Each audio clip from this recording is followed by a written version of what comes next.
Good afternoon, everybody. I am Bill Trinen from Nintendo of America, and I'm here with Wynton, Prog, Smith, and Kris, Toph, Aldenderfer. And we are going to be your host today for the Nintendo Super Smash Bros. For Nintendo 3DS National Open Tournament Finals. That's right. We've brought the winners of 16 local scenes who have won their respective local tournaments at their GameStops. And so we have some of the finest competition kind of assembled from around America, gathering at this location, Nintendo World in New York City. And Prog, why don't you tell us, as a New York resident, a little bit about why this location in particular is kind of special to the Smash community? Of course. I mean, if you guys are familiar with what Nintendo World was before Nintendo World, it was a Pokemon Center. And on this very second level here, people would bring their CRTs, their GameCubes, and their Wiis, or this is even predating the Wii. But people would be up here smashing. This is where the competitive scene in New York really started, and it kind of makes sense to bring it all home right here at Nintendo World, steps away from Rockefeller Center and Radio City Music Hall. Yeah, some things never change. The best part is we've got a nice New York home audience here in support in the building with us. Let's get a big cheer from the audience. There we go. So we are going to kick this off in just a moment, but first I'm going to touch on a little bit of the rules. This is a single elimination tournament. There is no loser's bracket. These are one-on-one matches. We're starting with a round of 16. They are 4 stock, and they are 6-minute time matches. So if the time runs out and we've got a tied stock count, it's going into sudden death. But of course, there's one other facet to this tournament that we've got happening here today that's very important, and that is that we have opened the tournament up to character customizations.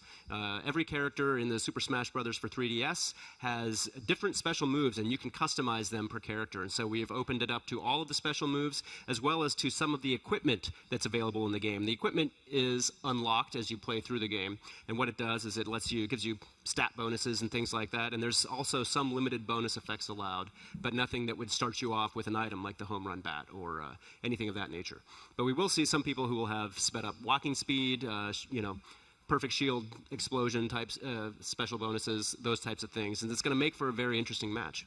So essentially it's like customizations that don't necessarily, I know some of the customizations involving granting final smashes upon, a KO, some of them are really, really game-changing, but it's more the kind of customizations that would let the personalities of these players kind of shine through, if you will. Exactly. You'll have stat bonuses that will, for example, you'll trade off. You might sacrifice some speed in exchange for some greater attack power. So there's a little bit of risk-reward, but it's really going to change up the dynamic in terms of how these players are both adapting to their opponents, but also adapting to their customizations. Right, and I think that's always one thing that's present in fighting games. A person's personality will come out in how they play a game.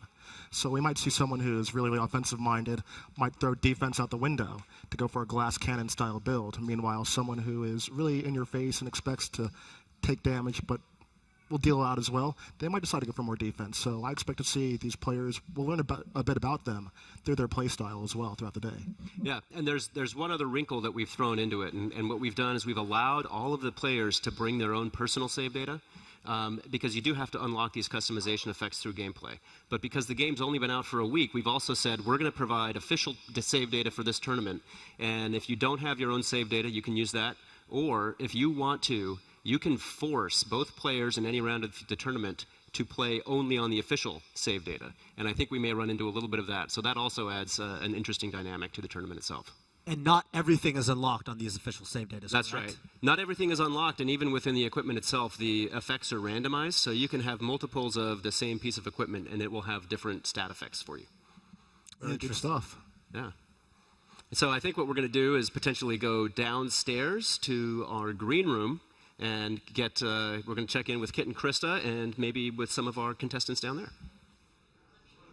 Hey everybody, Kit and Krista down here at the Players Lounge. We're going to be checking in periodically throughout the night. We've got all the players down here, and we're going to be talking to them before they go up to compete.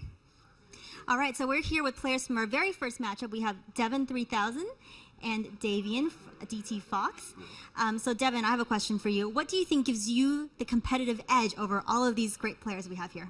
Well, it's funny that you bring up edge, because since I'm playing Kirby, he's kind of very round, so I don't really have much edge there. But seriously, with the way the game mechanics have been, they're very similar to Brawl, and I've been playing the game since its release, and been in the competitive community ever since. So I've been hosting like Smash Fest, having people come over, and all of us test our skills, and we just try and get better and better and better. All right, well, good luck to you today.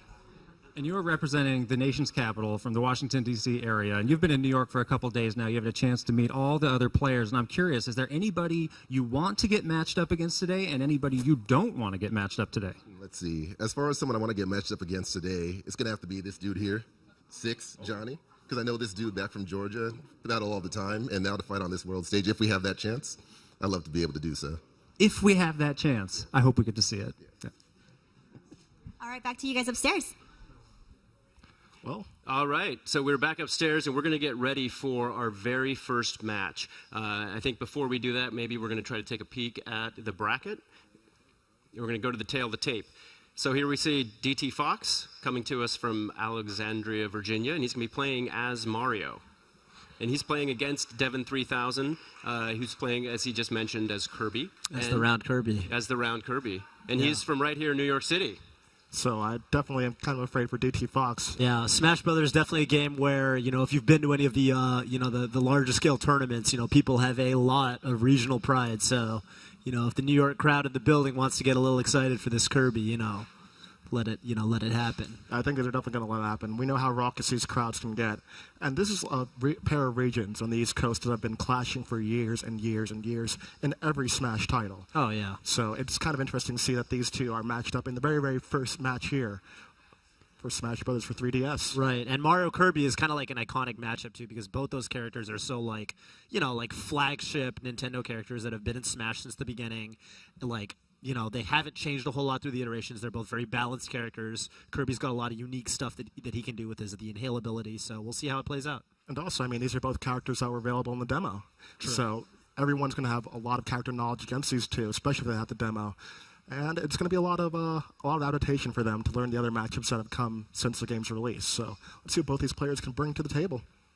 Yeah, it's also the fact that they were in the demo means that these two players in particular perhaps have more practice time on these characters in this new version of Smash Brothers, and so they've had Most certainly definitely. a lot more time to get used to the intricacies, whereas somebody who may be choosing, a Fox or one of the other characters that wasn't in the demo is probably, maybe not as far along in terms of understanding how it's adapted, how it's changed versus the previous versions of the game. Yeah, that's how a lot of, usually when a game is pretty new and you're having a tournament, soon after its release, it comes down to a lot of the time, what kind of players can essentially discover, techniques the fastest and get as good with their character in given the time constraint, essentially. So that's kind of what they're working with, and yeah, that could be an edge. So. And I think that we've got the match ready to go, and we're going to go right up to the stage.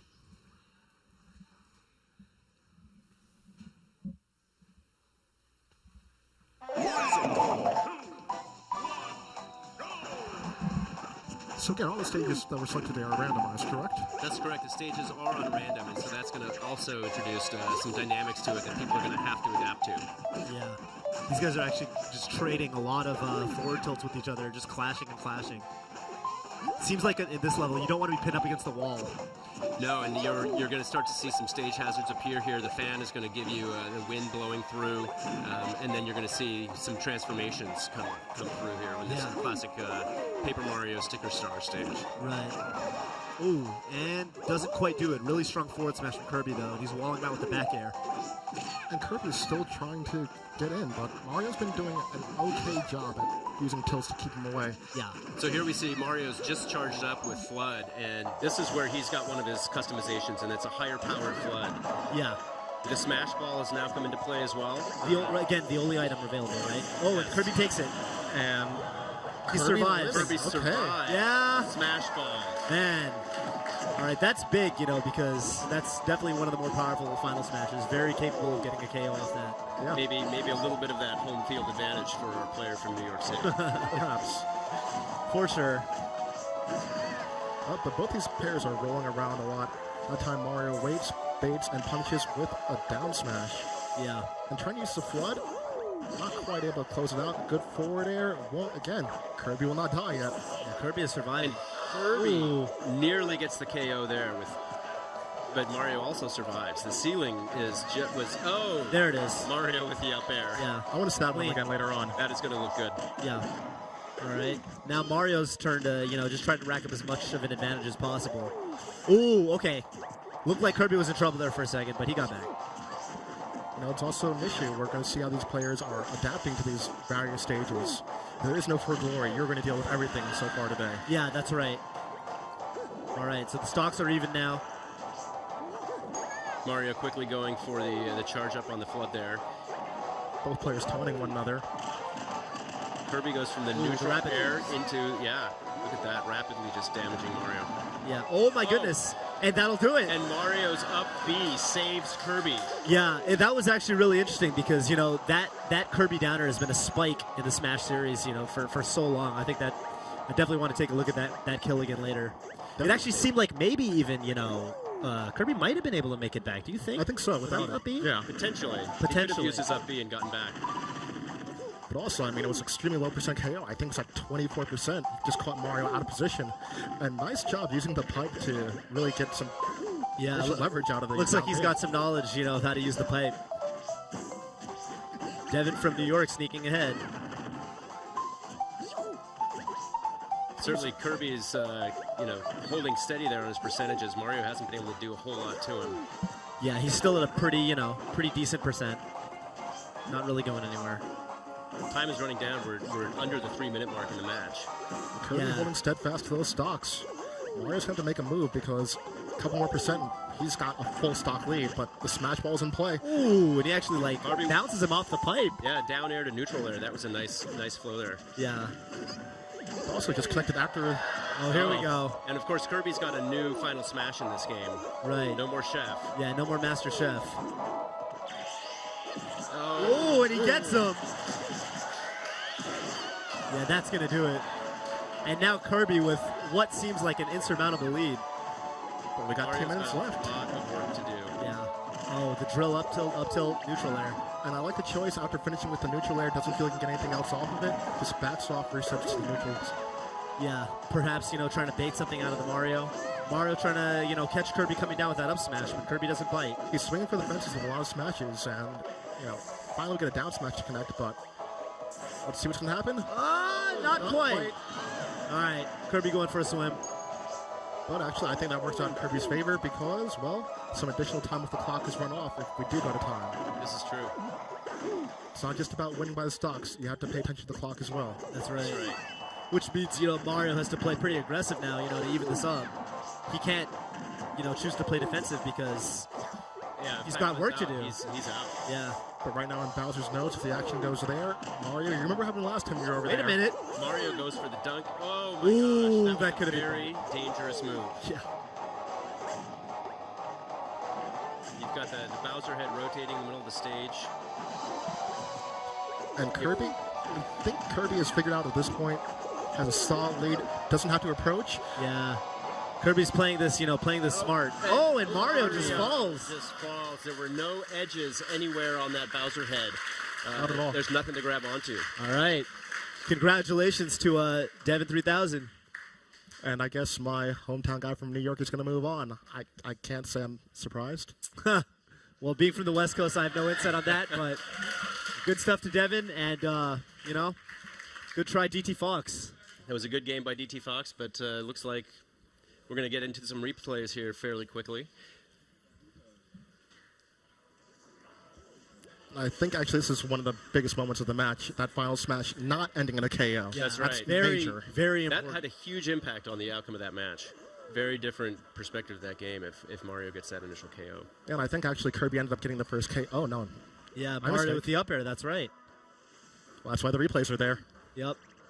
All right, so the first time they clashed on this part of the stage, and this was the down air that, ooh, interesting. Yeah. Yeah. Well, with Kirby's multiple jumps, I feel like maybe he could have made it back. I'm not sure. I think he would have made it back in either way, but Okay, And then, of course, Kirby with the final smash. that's big. oh, Kirby falling to his doom, but not a big deal. He had, enough of a lead that it didn't hurt him too much. yeah. That's right. And it's going to be an interesting match for the guy from New York. Kirby, like we said, is one of those characters I feel has been underexplored as we're watching the competitive scene develop for Smash Brothers for 3DS. And there's going to be a lot of people who are going to try and figure out, what's next. Is this character worth picking up? Try some new things out. Be different. don't stick to the script. Absolutely, and certainly with the the new Final Smash is a nice addition. Obviously with Chef it was much more of a concentrated. You kind of get somebody in there if they're nearby, but now with this attack from Kirby's Return to Dreamland, you've just got a much bigger range, and you can damage far more people with it in a multiplayer match. Right. But even in a single player, it's to me feels a lot stronger. It feels, well, it's devastating, right? Because, I mean, if you hit with it, they're going to get KO'd pretty much. And I don't believe the Chef was necessarily like that. So. Exactly. Yeah. I like the Chef, though. Yeah. Yeah. You got to, kiss the cook. I guess so. That's right. So I think we're getting ready for our second match of the day. All right. So we have 6 from Atlanta, Georgia. So this is a clash of the South here. We got Captain Falcon versus J. West Campbell playing Little Mac from Houston, Texas. I think this is a really interesting matchup, right? Because, these are two characters. They don't have projectiles. They're both, the two, big, brawlers of the series. Captain Falcon, of course, hailing from the old school, being around since the beginning. And, being one of these characters, before he was announced, people were like, Captain Falcon's going to be in this game, right? Yeah. And then you have Little Mac, which, how would you describe Little Mac? No, Little Mac was a newcomer. When people were wondering if Captain Falcon will make it back, they were gravitating toward him.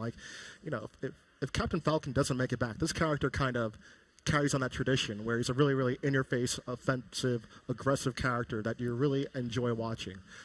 Really aggressive. And we're going to see some punches. It's going to be a slobber knocker. Yeah. They're both really fast characters, obviously. Yeah.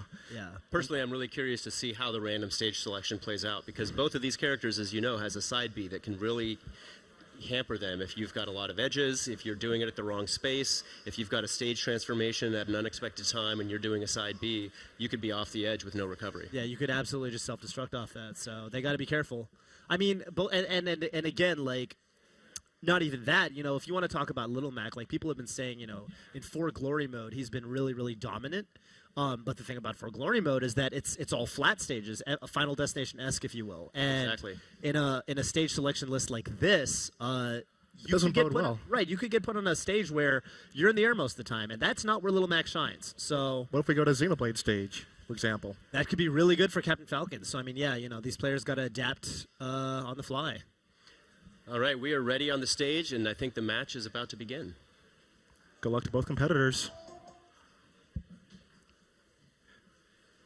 And again, I think Little Mac might be able to control the ground game, but... Oh, interesting. Okay. There's a Let's Go Falcon chant. Wow. Already. The crowd is getting into it. That's right. Looks like... We're using some deception from Captain Falcon, since he can run off on one side, show up on the other, like in Balloon Fight, so... Yeah. And of course, you've got a couple of stage hazards on this in terms of the spinner from Balloon Fight, the fish as we were. Oh, Falcon. Oh no, Captain Falcon. Captain Falcon takes a dip in the water and regrets it. It looks like Little Mac is content to, pretty much just chill on that platform and fight on the flatland. This stage might end up being really good for Little Mac, actually. Yeah, and he's been forcing Captain Falcon to really approach him, and one time Captain Falcon. Oh my goodness! Oh, and he gets out this time. All right. That was a fantastic air dodge to make it back, but yeah. Oh, and baits out the counter from Little Mac. Yeah, all right. Captain Falcon. No. Captain Falcon is just risking it over and over again. If I'm Captain Falcon right now, I'm extremely worried because he has to approach Little Mac. He does not have a lead he can sit on. Little Mac has a KO punch, and now are we going to see a Big Mac? Oh, and he actually throws him and gets the smash ball to come out. Oh, and the knee. He knees both. It was amazing. The knee actually KOing, Little Mac again. Right. Can we watch that again later? The flipper to the smash ball to the knee to KO Little Mac. That was an amazing. Oh no. Oh. And what looked like a really bad match for Captain Falcon is now, very much in Captain Falcon's favor. It turned around extremely quickly. That's right. That smash ball, that one knee changed the entire thing, and that's kind of been around That's been a for theme. a while. Yeah, that's been a theme. Oh, okay. Oh my God! Little Mac quickly evens this up. All right. Oh man, fighting by the ledge of the stage like that is dangerous, though. It's a very short porch on this stage. Yeah. And Little Mac's, he's not looking to approach. He's going to have to eventually. If Captain Falcon just waits it out, he's going to win the round. And you see, yep, I was waiting for that. So this is one of the trickier stages because you can go left to right. Oh, and Little Mac this time, he's all right. but still Captain Falcon with the one-stock lead. I feel like Captain Falcon is doing a really good job just kind of like coming underneath him with those up airs. Oh, and the my knockout gosh. back air. The back air for the win. Yeah. Wow. Beautiful. And That in was the end, an amazing comeback by Captain Falcon. right, and how fitting that, Little Mac gets defeated by like a classic boxer move, just a backhand, well, a fist really to the face. I wouldn't call a backhand that classic, but I wouldn't call well, it works a punch to the face nonetheless. Yeah. Yeah. He's down for the count, unfortunately. Yeah. But it was really, really.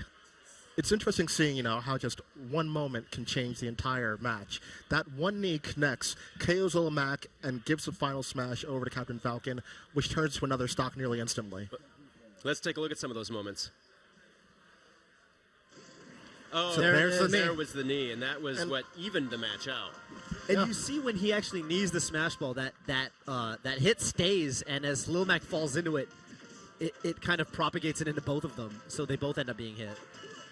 And there it is, the KO. And there was the KO for the win. So one other thing that we have happening here today, in addition to this tournament, is we've also decided to do some exhibition matches. Right. And for many of these exhibition matches, what we wanted to do was bring some of the additional local New York smashers together to get some, really they're some of the best players in the country. They just happen to be local. We wanted to invite them here and give them a chance to play. And we're going to see some of them later. But before that, there's one other exhibition match that's happening. Something of a newer rivalry that's spawned really just in the last several months of Smash 3DS being at E3 and more importantly, San Diego Comic-Con. Oh.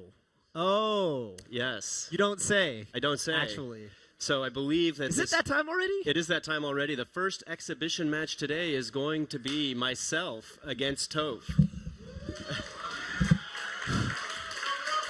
Well, best of luck to both competitors, and I guess that means that I'm going to have to hold down the fort by myself for a bit. So, if you guys aren't aware of these two, Toph, a long time standing member of the Smash community, the competitive scene, has had some solid placings, and as you guys have been hearing him all day today, a fantastic guy on the microphone as well. Meanwhile, we call some good things in Smash, we call them dirty, or in some cases filthy. I think Bill has earned the title as the filthy casual. Oh, but the jacket has come off, if you guys can see that at home. Toph is all business right now. We're going to see the Rosalina versus Sheik matchup here on stage at Nintendo World. These two are going to be squaring off momentarily. And it's going to be pretty much an uphill battle, I would say, for Toph. If you guys didn't see the exhibition at San Diego Comic-Con, Bill won. These two have been playing actually all day today. Toph was winning earlier. He was up 4-0, and then the Rosalina came out. And Bill will tell you that that gave him the advantage. And I think that Toph is going to have his work out for him. But these two are going to get going right about now. So best of luck to both of them. And I'm kind of afraid because I know no matter who wins, I lose because one of my commentators is going to be very, very upset afterwards. And here we are in the match. So, actually, yep, we're sticking with Sheik, and one thing that Bill has been doing really, really well is a placing of Luma. Rosalina Luma is your traditional fighting game puppet character, controlling two characters at once. And one thing that Toph really has to do is just stay in between Rosalina and Luma, or just get out of dodge and just keep it to Rosalina and keep Luma out of the way. Like he's doing now. He can go for these punishes on Rosalina, or he can just go for a quick KO on Luma. And it's going to be a lot of decision-making that drives this match. Both these characters have extremely strong KO power off the top. The up air from both these characters, Sheik's has been remodeled, and Rosalina's is fantastic, extremely quick, and a lot of knockback power. But now we're seeing how these two are dealing with the stage itself changing. And again, we got 100 coins, so yeah, we are all gold everything. Trinidad James is in the building for both these characters. A back throw, and that will seal the stock, and Bill gets first blood. There's a TrinTroll chant breaking out from this crowd. I don't know. Good up smash from Toph after baiting out the roll, but not quite there yet.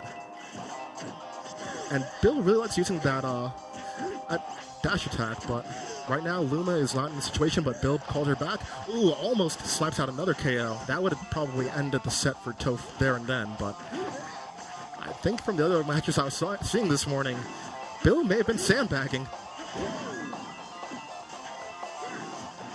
And with the stage moving, it forces things for Toph to move in an extremely different style for him. A pair rolls back and forth. Toph is probably as confused as I am right now.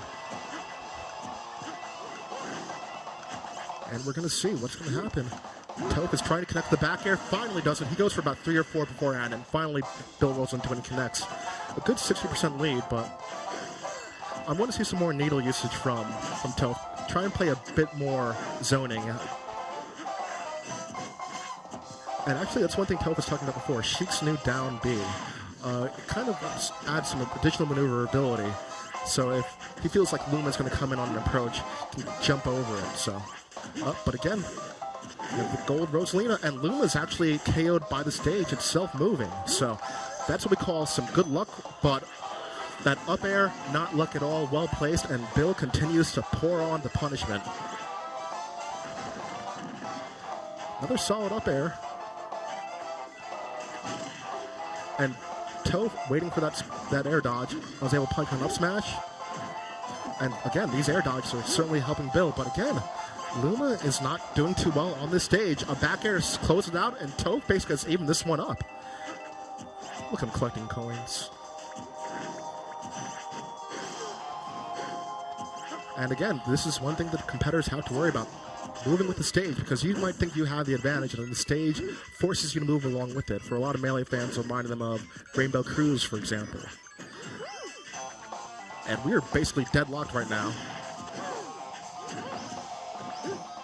And it looks like Toph right now is okay with just trying to expose Luma, as Luma is pretty far away. TrinTroll wasn't in position to punish if he does go, but now the pair is back together, and Toph has to figure something out. He's picking his spots very, very cautiously. And a good jab combo adding on a lot of percent. And again, Bill looking really, really to just stay above. But again, both these characters are so strong with characters coming down on top of them. So.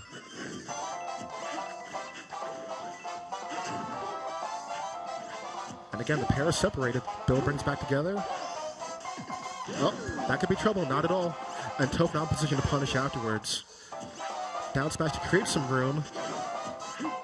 And Bill kind of putting his back to the wall. He's racking on some solid percent here and there, but he's still playing from behind.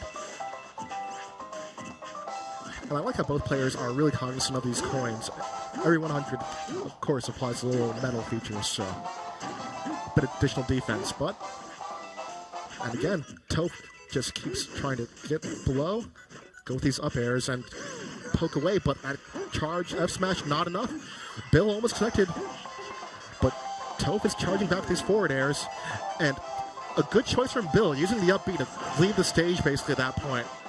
So that was his best option. Toph was going to punish him hard, but the smash ball, first one is out there. Oh, the smash ball is still out there. Toph is going for it. Oh, but he's taking that smash ball to go. It's a drive-through window. And we are dead even. Who's going to take it home? 1 minute to go. And Bill taking his time coming down, letting a little bit of it run out. This one's probably heading to sudden death. These two are just pure rivals. I don't see it ending any other way. Can Toph defeat his demon, or will Bill continue to pour on the punishment? That's the question here. Oh, and the stage, both of them have to deal with it. Okay. And Luma survives this time too. For once, Luma survives the stage movement. Good forward air. Bill taking his time. I think Bill at this point is just okay with letting it go to sudden death. Toph, I think, has to go in now and try and close it out. I don't like his odds in sudden death. Oh, but we got a forward air, not enough. And Bill just using the up B, not in position. Not enough. The air dodge, and we are going to sudden death. This is going to be a close one.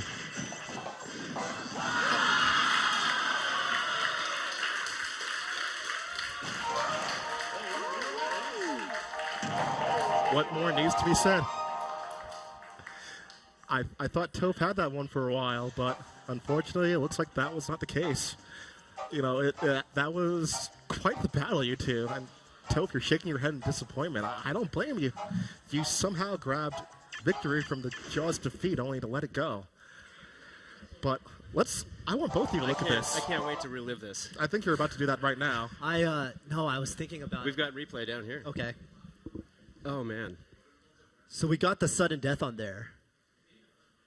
Yeah, see, because I was thinking, as I did the down B, I was like, wait, he can attack without putting himself at risk because That's you right. have Luma. Mm-hmm. So What and you then as may soon as I did anything, I was like, wait, I really should have hung back and been a little more patient. And what's interesting is that because of the nature of that stage, I actually didn't use Luma a whole lot in terms of spacing and distance. Right, just because of all the platforms moving, and you've got that center platform that raises up that's higher and blocks Luma.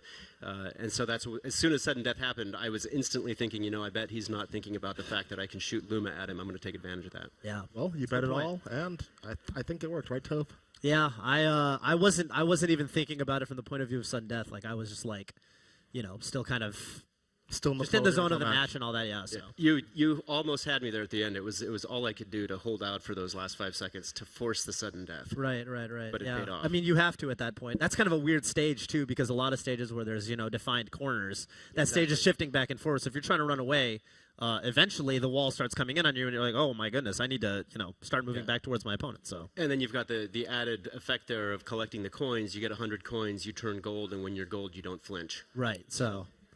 It's funny how we would turn gold at roughly the same time, and it was just like no one's going flying anywhere. So, yeah, okay. Yeah.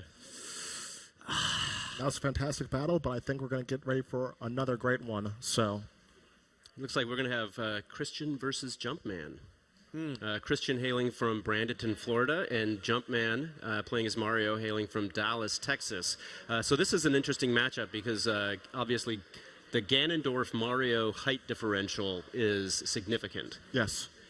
Yeah, and it's and with it comes the range differential, right? I mean, it's funny because a lot of the moves that these characters have, both their forward airs are this big wind up punch sort of thing, and that's one of Ganon's biggest moves in the air, and he's going to use it to try to keep Mario out. Thing is, Ganon's got more range than Mario, but Mario's got a little more speed, and he's got the projectile in the form of the fireball. Yeah. Right. And also, it's going to be kind of interesting to see the matchup knowledge. Ganon, I don't think has been an extremely popular character. He pops up here and there, but he's not as popular as even Mario, which is going to be kind of interesting to see so far. He's definitely not going to have as much matchup knowledge as many other characters. Like we said, Mario's been around since the demo. Right. So, Yeah. And of course, the other interesting angle here is that we've got Florida versus Texas, both of which are highly active local Smash communities. definitely. Yeah. But speaking of active, I think both these players are ready to get going. So let's see what they can bring to the table. All right. Only one can move on. Who's it going to be? And much respect to Jumpman, the original name of Mario, right? That's right. This is Nintendo trivia. Oh, and look at that. He is wearing the Apollo Mario career. USA outfit. Look Yeah. at that. And look at him already. He put on 23% off of one throw. I think he has a pretty good idea, but So these guys are both using customized movesets. right. Yeah, I think on this one we've got Ganondorf has got a Warlock blade that he's using where he's going to draw the sword and thrust it forward. Okay. Oh, just recovers back from that. Meanwhile, Mario is using not the standard fireball that bounces along the ground, but the Right. fast fireball. Right, it's going straight forward. Yeah. And that's going to be one thing that's going to be pretty good at keeping Ganon out. You're forcing him to approach at certain angles. Yeah, I feel like on Battlefield too, a flat stage like this, having a horizontally traveling fireball is going to be, it's gonna be pretty major. good. Yeah, pretty good at just keeping space. Yeah, I mean, look again. He's already being forced to respect. He's short hopping over the fireball. So The other piece of custom gear that Mario's got, of course, is the Gus Cape. Ooh, goes for the footstool. Footstool. That was a nice move.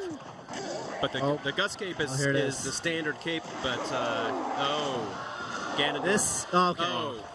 Had the advantage and wasted it there. yeah, Mario was well aware I was coming. He would just retreat to the top platform. Was way out of harm's way. Yeah, that's smart. It'll be interesting to see if Mario pulls out that Gus Cape on the edge here. And again, look, Ganondorf too, not necessarily with the best recovery to get back to the stage. So that could be an advantage for Mario. but I'm liking what both players are doing an approach, especially Ganon. You see him going for a lot of baits, a lot of empty jumps and whatnot. And good choice with the up B from Mario. Comes from beneath the stage at an angle that Ganondorf really has to commit to if he wants to try and counterattack, but no dice there.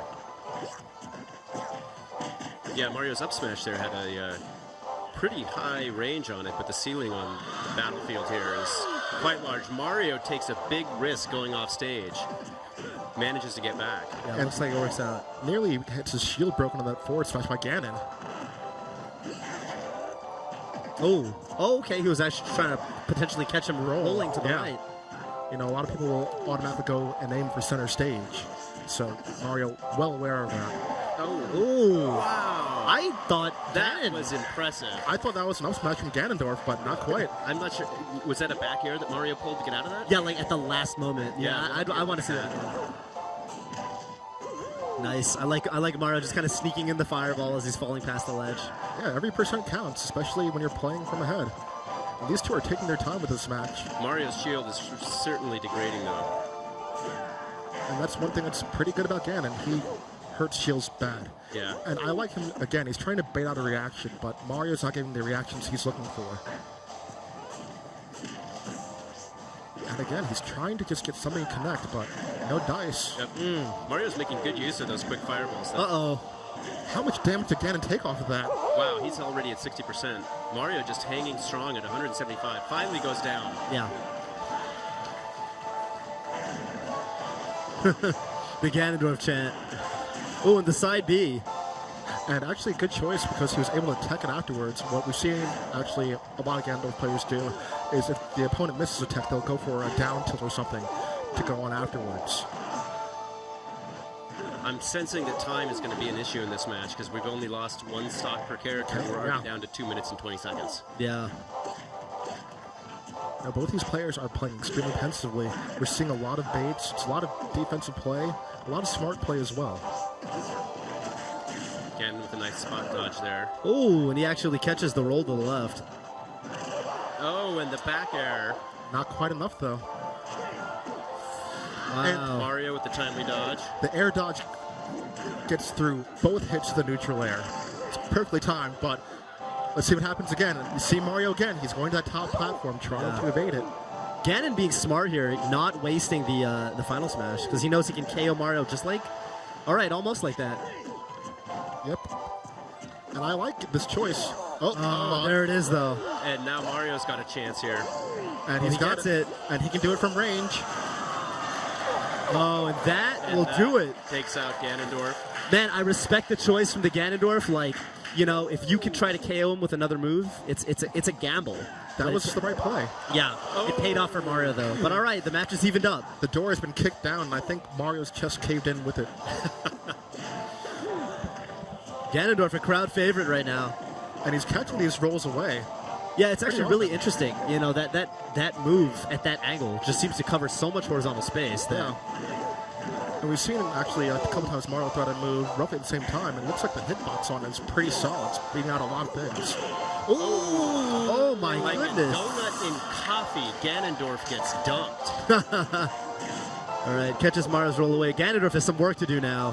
He needs to KO this Mario real quick. And he's Ganondorf. He is certainly a character that's capable of doing that. Yeah. That is a Nice. good Choke start. slam. But he's getting kind of desperate with these approaches. Yeah, He's, Mario really just trying to stay alive right now. he's trying to play away right now. This is going to be sudden death or a Mario victory. There's no, Oh, Ganondorf's only got a few seconds left to get a move in. I wonder if Ganondorf is thinking about the up B. That shield is hurting pretty badly, though. I think Mario has this one. If I were Mario in this situation, I would definitely be throwing a lot of fireballs. Ooh, barely misses, but that's going to close it out. Yeah.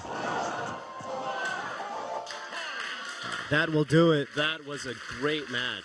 All right, so Mario with the stock advantage claims victory over Ganondorf. Yeah, it's not always about playing about stocks. You have to pay attention to the clock. That's right. Oh, the USA chant. That's right. Mario with guess his it makes USA sense. outfit moves on to the quarterfinals. Yeah, that's definitely like a matchup where, having a mobility edge, like with Mario, and the fact that he has those really quick fireballs. Well, Ganon's moveset probably helped him in the long run. Like, having that dive kick like that really helped him close space when he needed to. That might have been, even worse for Ganondorf if he didn't have that move. So. Exactly. I'm pretty sure we're going to see some dive kicks in the replays right now. Yeah. Yeah. And this one is going to hurt to watch because it goes to the top platform and he evades final smash. Yeah. It's a real opportunity for Ganondorf there, and he just couldn't take advantage. And yeah, that was a back air. Yeah, that was, like you yeah. said. Oh, wow. That was a good exchange. But again, Ganondorf was he had to commit to approach. Every time you saw him try and go in, he's not going to keep up in terms of foot speed, so he had to use those aerial Gerudo Dragons. And this is where Mario stole the final smash from Ganondorf and got the KO. They put him up one. Oh, and the dunk. That was crucial, I feel like, because I feel like the match was neck and neck until then. Yeah. And also, I mean, anytime you finish with a spike like that, it's always momentum on the player that gets hit by it. It's like, oh, that shouldn't have happened to me, and you just get frustrated. And it's also part of the mental part of the game, so. Yeah, it was a big momentum shift. Yeah. So I think we've got Muscle Man coming up, and he's going to be taking on Genesis.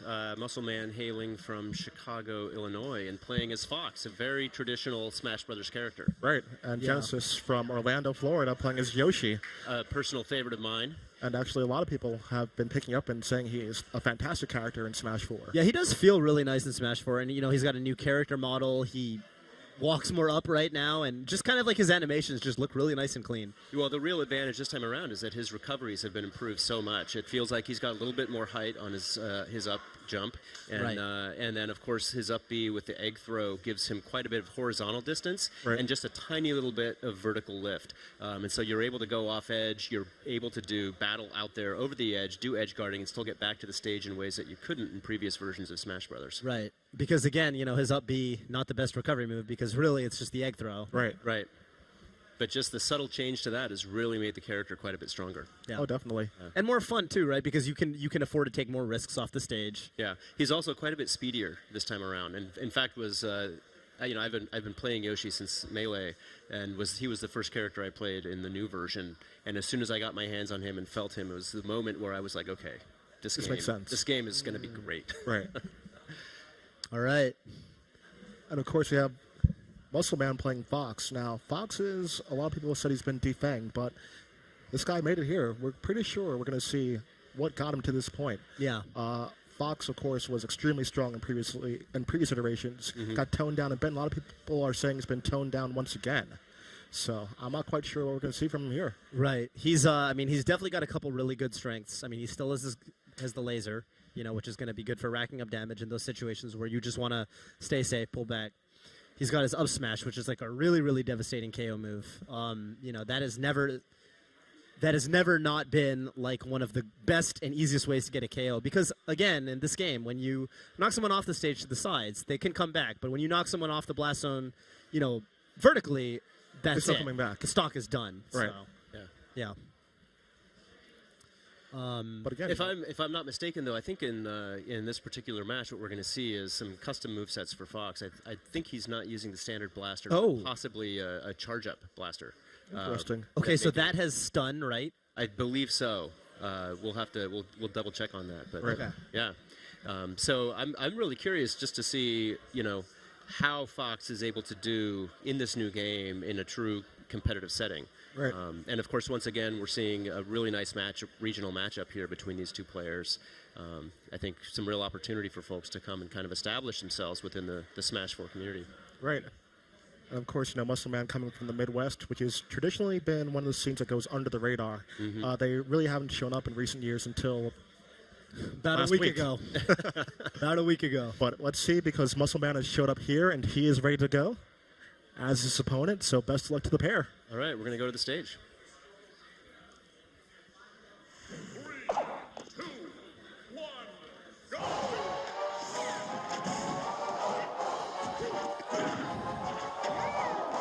All right, so two characters that actually really look color coordinated with each other, if you will. so far been fighting in like really close quarters. So yeah, it does look like Fox is using the charge blaster. We haven't seen it just yet, but that is a charge up shot. It takes a bit to charge, but it does a little bit more damage. There it is. There it is. Guess you heard you. But yeah, actually, we're seeing Yoshi. Oh, is that a custom move? That's also a custom move. That is the twisting fox, which is using for his up B, and that's kind of spins through the air, pulling opponents in. Okay. So it's got a little bit of a gravitational effect when you do Nice. It looks like it has a lot of knockback too, because Yoshi was not at much of a high percent, and Yoshi kind of went flying. So. Yeah. And the stage is changing as well, so once again, these hazards are going to be interesting. Oh, that's right. And the center of this stage starts to get really dangerous because you've got multiple gaps down through to the bottom. Good place for Yoshi to take advantage of a potential side air, a forward air for a dunk there. But I really Yoshi like that up gets- smash from Fox. Yeah, that was a good. Caught Yoshi trying to approach through the air, and, well, paid off extremely quickly there. Yeah. Yoshi taking advantage of the terrain there. Oh, and that was also a custom Yoshi move. What one was that? So Yoshi is using for the. Oh, but this is trouble right now. Yeah, this is big. This is a big problem. The interesting thing is characters like Ganondorf, they have to time their final smash use. They might not be able to get a good chance to use it, but Yoshi with the transformation type final smash, you can just let it rock whenever. Exactly. Doesn't get a KO off of it, but gets a nice amount of damage. Definitely helped him pull him to the lead, so. Yeah. And good choice from Yoshi, using his second jump when he did right there. Yeah. Just because he was going to need probably another up smash after that up tilt, so. Yeah, and you can see Yoshi really taking advantage of that custom neutral B. It's just a lick move. He doesn't lay an egg. It's just a lick move that. He has some solid knockback. Yeah, good strong knockback. And right now, Fox is trying to get below Yoshi, it seemed. But to no avail. Interestingly, what I'm not seeing a lot out of Yoshi is the down air, which Yoshi can deal a lot of damage with that move. It does like 30%, right? If all of the hits connect. Yeah. Ooh, but Yoshi able to scout out a roll and connects with a forward smash.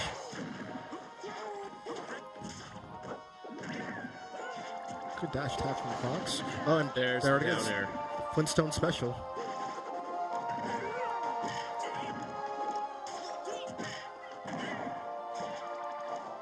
And again, every time Yoshi seems like he's in trouble, he's using the second jump. But that time, wow. It's a pair of fantastic reads with the down B and then sensing that Fox is going to land right on top of him with an up smash. And Fox, how are you doing that when there's no floor there? Yeah. Fox really making magic happen.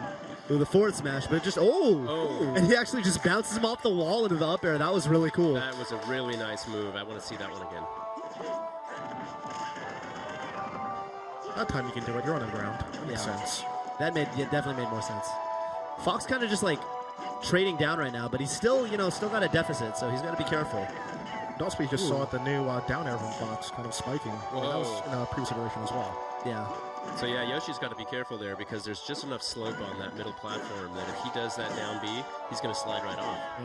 Yeah. Fox is like quickly evening this up. Yeah, Fox has brought this one back. I think he's starting to understand what he wants to do in this matchup. Right. It looks like Yoshi's kind of running away right now, and Fox has crept into the lead, not taking any damage from Yoshi in some time. But the down as B, I say that, yeah, in the air, the down B onto Fox, shoots him right off the top. yeah, that was kind of just the break Yoshi needed because the momentum was all in Fox's favor for a second. Definitely. And also, we're seeing Yoshi go for that, but charging up smash. Toph, does that look familiar? Yeah, definitely a classic, classic anti-air move. And this is one stock apiece right now. There's still plenty of time on the clock. So, combos him down the platforms and actually connects into a forward smash. Beautiful. And again. Repeats it. Was that an instant replay? Yeah, that whole sequence was really good. He got so much damage off of that. Both those sequences in a forward smash. It's going to take some special moves by Yoshi to make this happen. Yeah, and if I'm Fox right now, never mind. Never mind. Yeah. I guess we don't want to know what happens to your Fox right now because I was going to say, man, I was just like, you've got it. Just make sure that final smash doesn't, change things. Take care of the final smash, but Muscle Man just let it rock with that up smash, and Looks like it paid off. Yeah, I mean, I was talking with Muscle Man earlier downstairs, and he was like, "Yeah, I'm kind of concerned. I'm seeing, some of the resumes that some of these players have, and well, I guess he's building his own because he picked up a win. He was not expecting to do that today, so congratulations. Yeah. Let's take We're a going look to at take a some look of at his this keys. replay and see what we can take a peek at. So there was the twisting fox you were talking about before. That's right.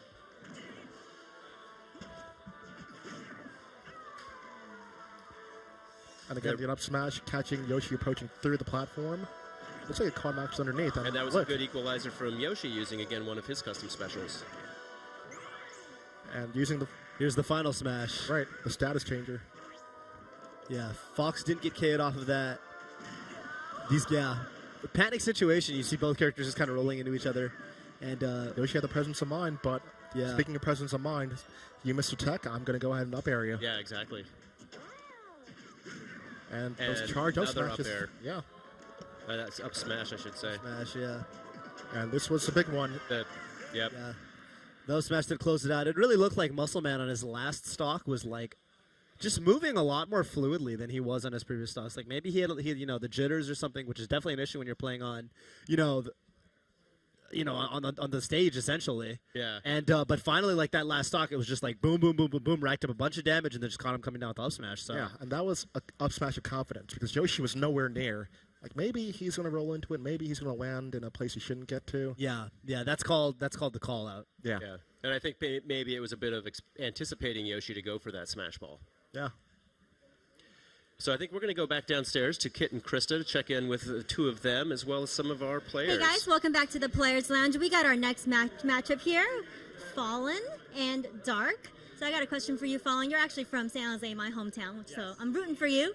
So what character are you going with, and what kind of customizations did you do? I'll be going Rosalina and Luma. And for the equipment, it's just a bunch of stat boosts and then extra running speed. Awesome. Good luck to you. So, Dark, we got 16 people here from around the country. Everybody's got their own special history with Smash. You're from the Boston area. What can you tell me about the Boston Smash scene? We got a great Smash scene. Like every Tuesday we have Game Overs. That's a tournament for Melee. And on Thursdays we have Smashing Grounds in Framingham. So if you're in the Boston area, like come out and play. We got a lot of people. We got like 80 plus locals. Like come out and play. We're gonna play Smash 4 tourneys now. So it's a lot of people. As people are eliminated down here, the tension is building. Back to you guys upstairs. All right. As I understand it, we're going to take a quick break from the round of 16 and go back to another exhibition match. Okay, who do we have? I believe we have Vinny, who... Oh. Vinny, I believe, is playing Rob the Robot, and He is. plays a very mean Rob. Yes. So Vinny, I mean, in Brawl, I mean, Vinny was famously like one of the best, well, the best, I believe, American Ice Climbers player. One of the strongest in the tri-state region. Like he's been ranked, number one up here before. It is no surprise to me that he is considered really, really strong in this game. Keitaro, Prog maybe. Yeah, he's a New Jersey player, and he's kind of a jack of all trades in the Smash scene. He'll do commentary, he'll run events, and he'll play as well. But when it comes to experience right now, I would put my money on Vinny.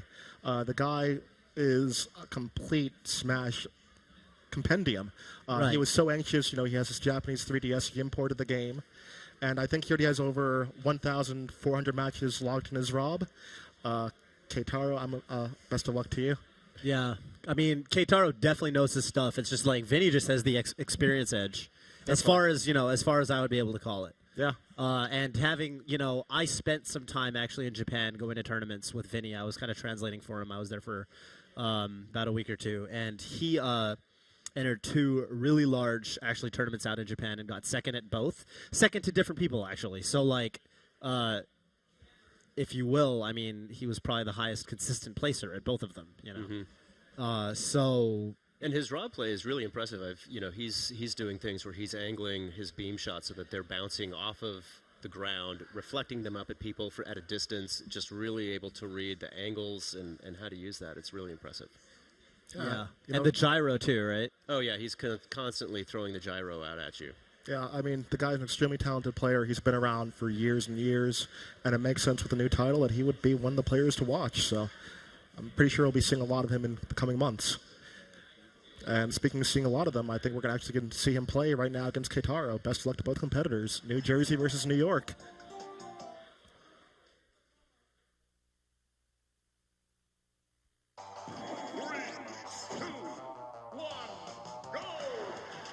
Starting out, Looks like we've got them on the PictoChat stage. oh, This is Oh, they're having a little fun out there. yeah, okay, a little sequence, okay. Oh, Rob! All right, he's fine. Uh-oh. me though. He's having some issues. having some issues. All right, looks like he's good. There we go. He's Yeah. out of the stage hazard now. A little bit of showmanship from both of them, I think. Definitely, they want to have some fun with this one. Yeah, and the blink of an eye, though, 41% on Link. Just like boom, boom, boom. 3 hits, and they all connected right off the bat, so... This is a matter of experience. Like you said, Oh! wow. Backers him into a dolphin. Flipper, what's going on? Yeah. I mean, Oh. Going for the down throw, and couldn't get the forward air connect afterwards. Timing may have been off. yeah. Ooh, and Okay. again, he's seeing these gaps where he can definitely connect. That looked brutal. He aimed the laser upward to like kind of catch Link maybe coming up like that. Saw that he was going low and then just dropped that downer on him. Again, like we said, this guy already has about 1,400, 1,500 matches under his belt with his character. Yeah, He's I going to think- know his stuff. Definitely. I think that first KO was definitely worthy of the highlight reel. Link just cannot get a move in.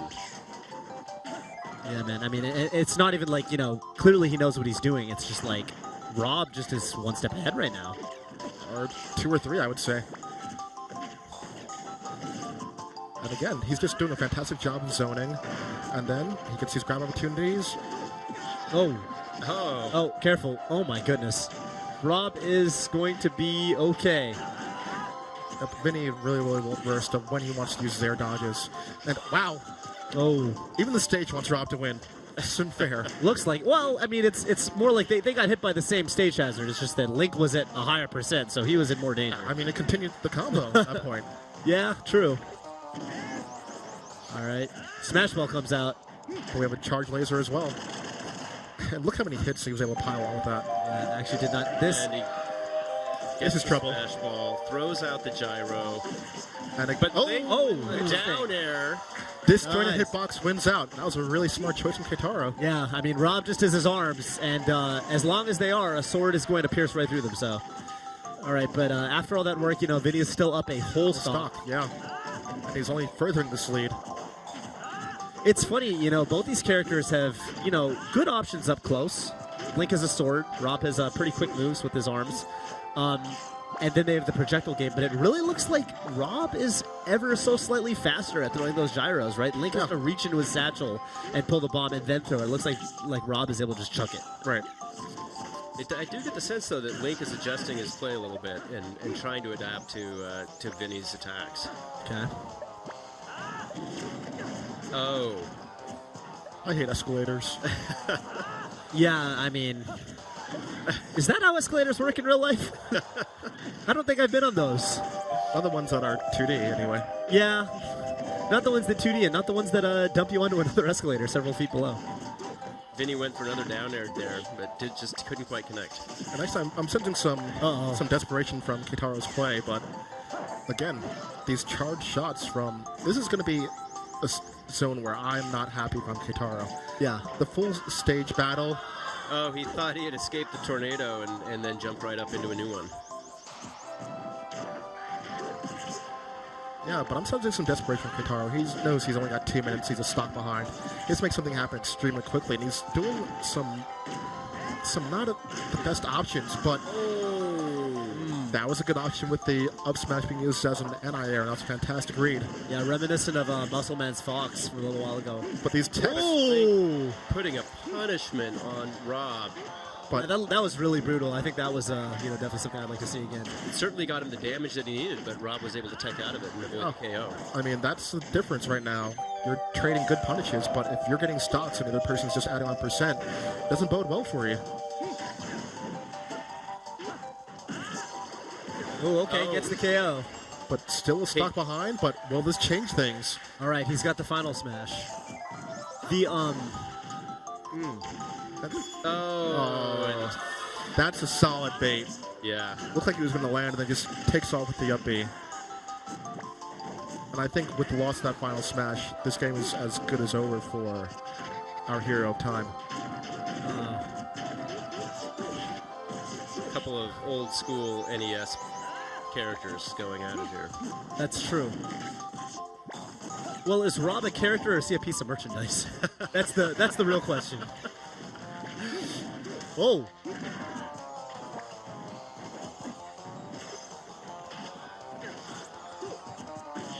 Oh. Ooh, good forward tilt. Not going to seal the deal. Oh, and he goes for it. Oh. Not quite. Oh. Not enough. It was a good effort. Yeah, certainly. Vinny just kind of solidly like outplaying the whole time. Really, really strong stuff. I mean, I would have expected nothing less. Yeah, I mean, he had momentum from the very beginning and just carried all the way through. He was winning up close. He was winning from the full screen away. And, well, you know, what can you say in that situation? I'm getting outplayed, yes, and I can't win in any of, like, the main zones, up close, mid-range, or full screen. Right. It's an uphill battle at that point, and he just couldn't climb up the mountain. I mean, I think the final smash would have really helped, but, you know. He baited it out. That's the veteranship showing. Yeah. And Link, he made the right risk. Hikaru did, going down, trying to get Rob out at the very last minute because it would have tied the match up in terms of stock, and he could have tried to hold out and survive for a sudden death, but just couldn't connect, and Rob was able to recover and then get the KO. Right. All right, so getting back to the match that was announced earlier, right? So yeah, we're going back to the round of 16, and in this particular match, we have Fallen playing as Rosalina and Luma, right. And therefore a favorite of mine. And hailing from he's hailing from Goleta, Goleta, but I believe he said San Jose earlier, which That's is right. Which is where I'm currently residing. So, wow, I feel a little bit of an obligation to root for him. However, Dustin Dark Hayes, an old friend of mine, a veteran of previous Smash communities, having played plenty of Melee and Brawl in his time, and a really strong competitor in both. I believe having placed really highly at national tournaments before. So we'll see. We'll see what happens, I guess. Yeah, I mean, Dark is certainly known for his play. Fallen actually released a combo video fairly recently. Some of the highlights in the Brawl scene's time, and it was a fantastic video. So I wonder, there are a lot of people who do stuff behind the scenes, and you wonder what happens when they play. I'm one of them, and let's see what he can do. I mean, he made it this far in a region that's extremely strong. That's NorCal, right? Yeah, NorCal definitely one of the strongest Smash scenes in the world. So we'll see what he can bring to the table. I mean, it's a new game. Dark is as far as I can tell, he probably has the experience edge, but that only means so much when a lot of the game mechanics are very new, and also even the rule set, customizations are legal. There's a whole lot of factors that are potentially suddenly going to tweak how things play out. So. Definitely, there's a lot of different things that can change in this match. Again, this is a brand new game. There are going to be new rivalries. There are going to be some fantastic players who maybe are just going to show up out of nowhere. Yeah. Maybe the next big star is going to be one of these 16. Let's find out who's going to be the star of this match and move on to the round of 8. That's right. 3, 2, 1, go! And here we are, the boxing ring. It's one of my favorite stages. All right, so Bill, feel free to point out as a, aficionado, if you will, of both these characters, how their playstyles differ or are similar to yours. Well, so what's interesting here, as I see it right away, is that Rosalina is taking advantage of the neutral A there. And in fact, in warming up earlier, I don't use that move a lot myself.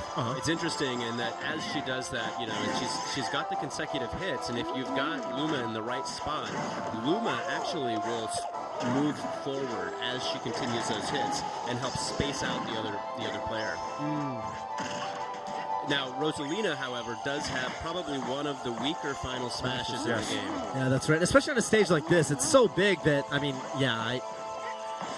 really requires good placement, and on a stage like this, you really need to take advantage of it by going in for grabs and throwing people into the final smash. Right. You just really don't get much out of it. I think it could be used potentially to kind of wall off the opponent, restrict him to a corner of the stage and maybe try to hunt a quick kill. But it's not going to be nearly as lethal as a lot of the final smashes in this game, like we've seen earlier, Kirby's.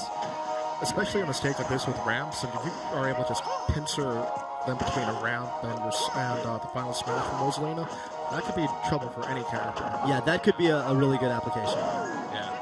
I do find that this stage tends to not favor Rosalina as well because you've got so many different levels vertically within it. You've got the areas up above, the lights there. You've got the different tiers here within the ring and then on the sides, which makes it difficult to really take advantage of Luma unless you're centered in the middle with the ring. And also one thing I really like from Rosalina and Luma, we're seeing that fall on every time he'll go for something with Luma, and then he'll go in immediately with Rosalina, just to make sure that Luma's in safe space. That's something you weren't doing, Bill. Sorry to call you out like that, but he's really protective of his puppet. That's right. Whereas I am not afraid to sacrifice Luma. Lights are out. Now, Rosalina's down air there, that is a very good move, very powerful, and it's interesting because if you get it pinpoint perfect, it has somewhat of a meteor effect downwards. Right. But if you slide just to the side, it has really strong knockback on either side of it. And so it's a pretty versatile move depending on how you decide to use it. You have to place it properly for the desired effect. Yeah. Ooh, a good trade for Rosalina. That was a good forward air from Rosalina. She does that kind of loop-de-loop, strong knockback on that. It's really nice. I think I used that on Toph at least once in that match. Yeah, it's a really, really powerful move. Remembered well. Yeah. I like the decision from Yoshi to kind of beat up on Luma while he's separated with the down B. That is a key tactic if you're facing off against Rosalina. Is she's much weaker when she's lost her Luma. Right. And so you do find that when they're separated, the other player has a tendency to try to just take Luma out. It's easier to do on a stage with edges than it is on a stage like this, but it's still a valid tactic. Right. Actually, Dark went in there and not off the top rope. That'll do it. Yeah, 2 consecutive up airs from Yoshi. The second one for the KO. Just a really great sequence by Yoshi there. And right now, actually, had Rosalina and Luma pincer in against the ring ropes, and that's not going to be a good place, acting as a wall in that situation. You know, interestingly, I'm not seeing Yoshi using the egg throw much and attacking from a distance. We saw it a bit earlier on. He was in the ring, and Rosalina was on the left ramp. And he was basically trying to get Rosalina to air dodge through and then punish afterwards, to no avail. Yeah. Oh, and Rosalina just with a forward smash on that, really just sending Yoshi out. Yeah, out of the corner. It definitely does seem like, on a stage as big as this, if you try to, use your projectile game, the opponent could just kind of, run away and not necessarily have to deal with it. Although perhaps, with a stock advantage, that would be a different story. All right, smash ball in play. And, we saw, actually, both these characters use them so far throughout the tournament. And Yoshi is zoned in on it. I think he should be going for the KO at this point. Oh, but Rosalina gets it again. That time, and again, just air dodges out of there. Yeah. And that's the second time this final smash has gone to waste. But hey, that's actually a pretty good thing. You're not letting your opponent use it. You might not get the most out of it, but at least your opponent can't use it against you. Yeah. Meanwhile, Luma, again, is pretty far away. And finally, Fallen gets... Rosalina's doing well, though. She's using that forward dash attack and then following it up with the up air. Another powerful move for her. And I think the up air is going to be a key for a KO, especially if we get a grab.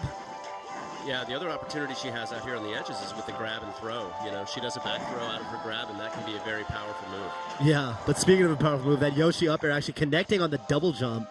Definitely want to see that again. It looked like he actually just kind of called out the double jump and tried to he knew that Rosalina was going to try to go up and over him, and he just kind of cut him off at the pass, if you will. Definitely. And I think what we see from Yoshi there is him maybe trying to take advantage of the stage, damaging the lights up above, and once those take enough damage, they'll fall down, and they can do significant damage to a character that they land on. I also think that Yoshi is trying his best to just play the clock, 30 seconds, when we had about a minute to start off, and he's trying to play as safe as possible. Or maybe he's going to go offensive and not let Rosalina get any time to really mount a comeback, because this percent lead is certainly huge. About 15 seconds left, and well, he's got a full stock lead. Yeah. He's using some good baits in there.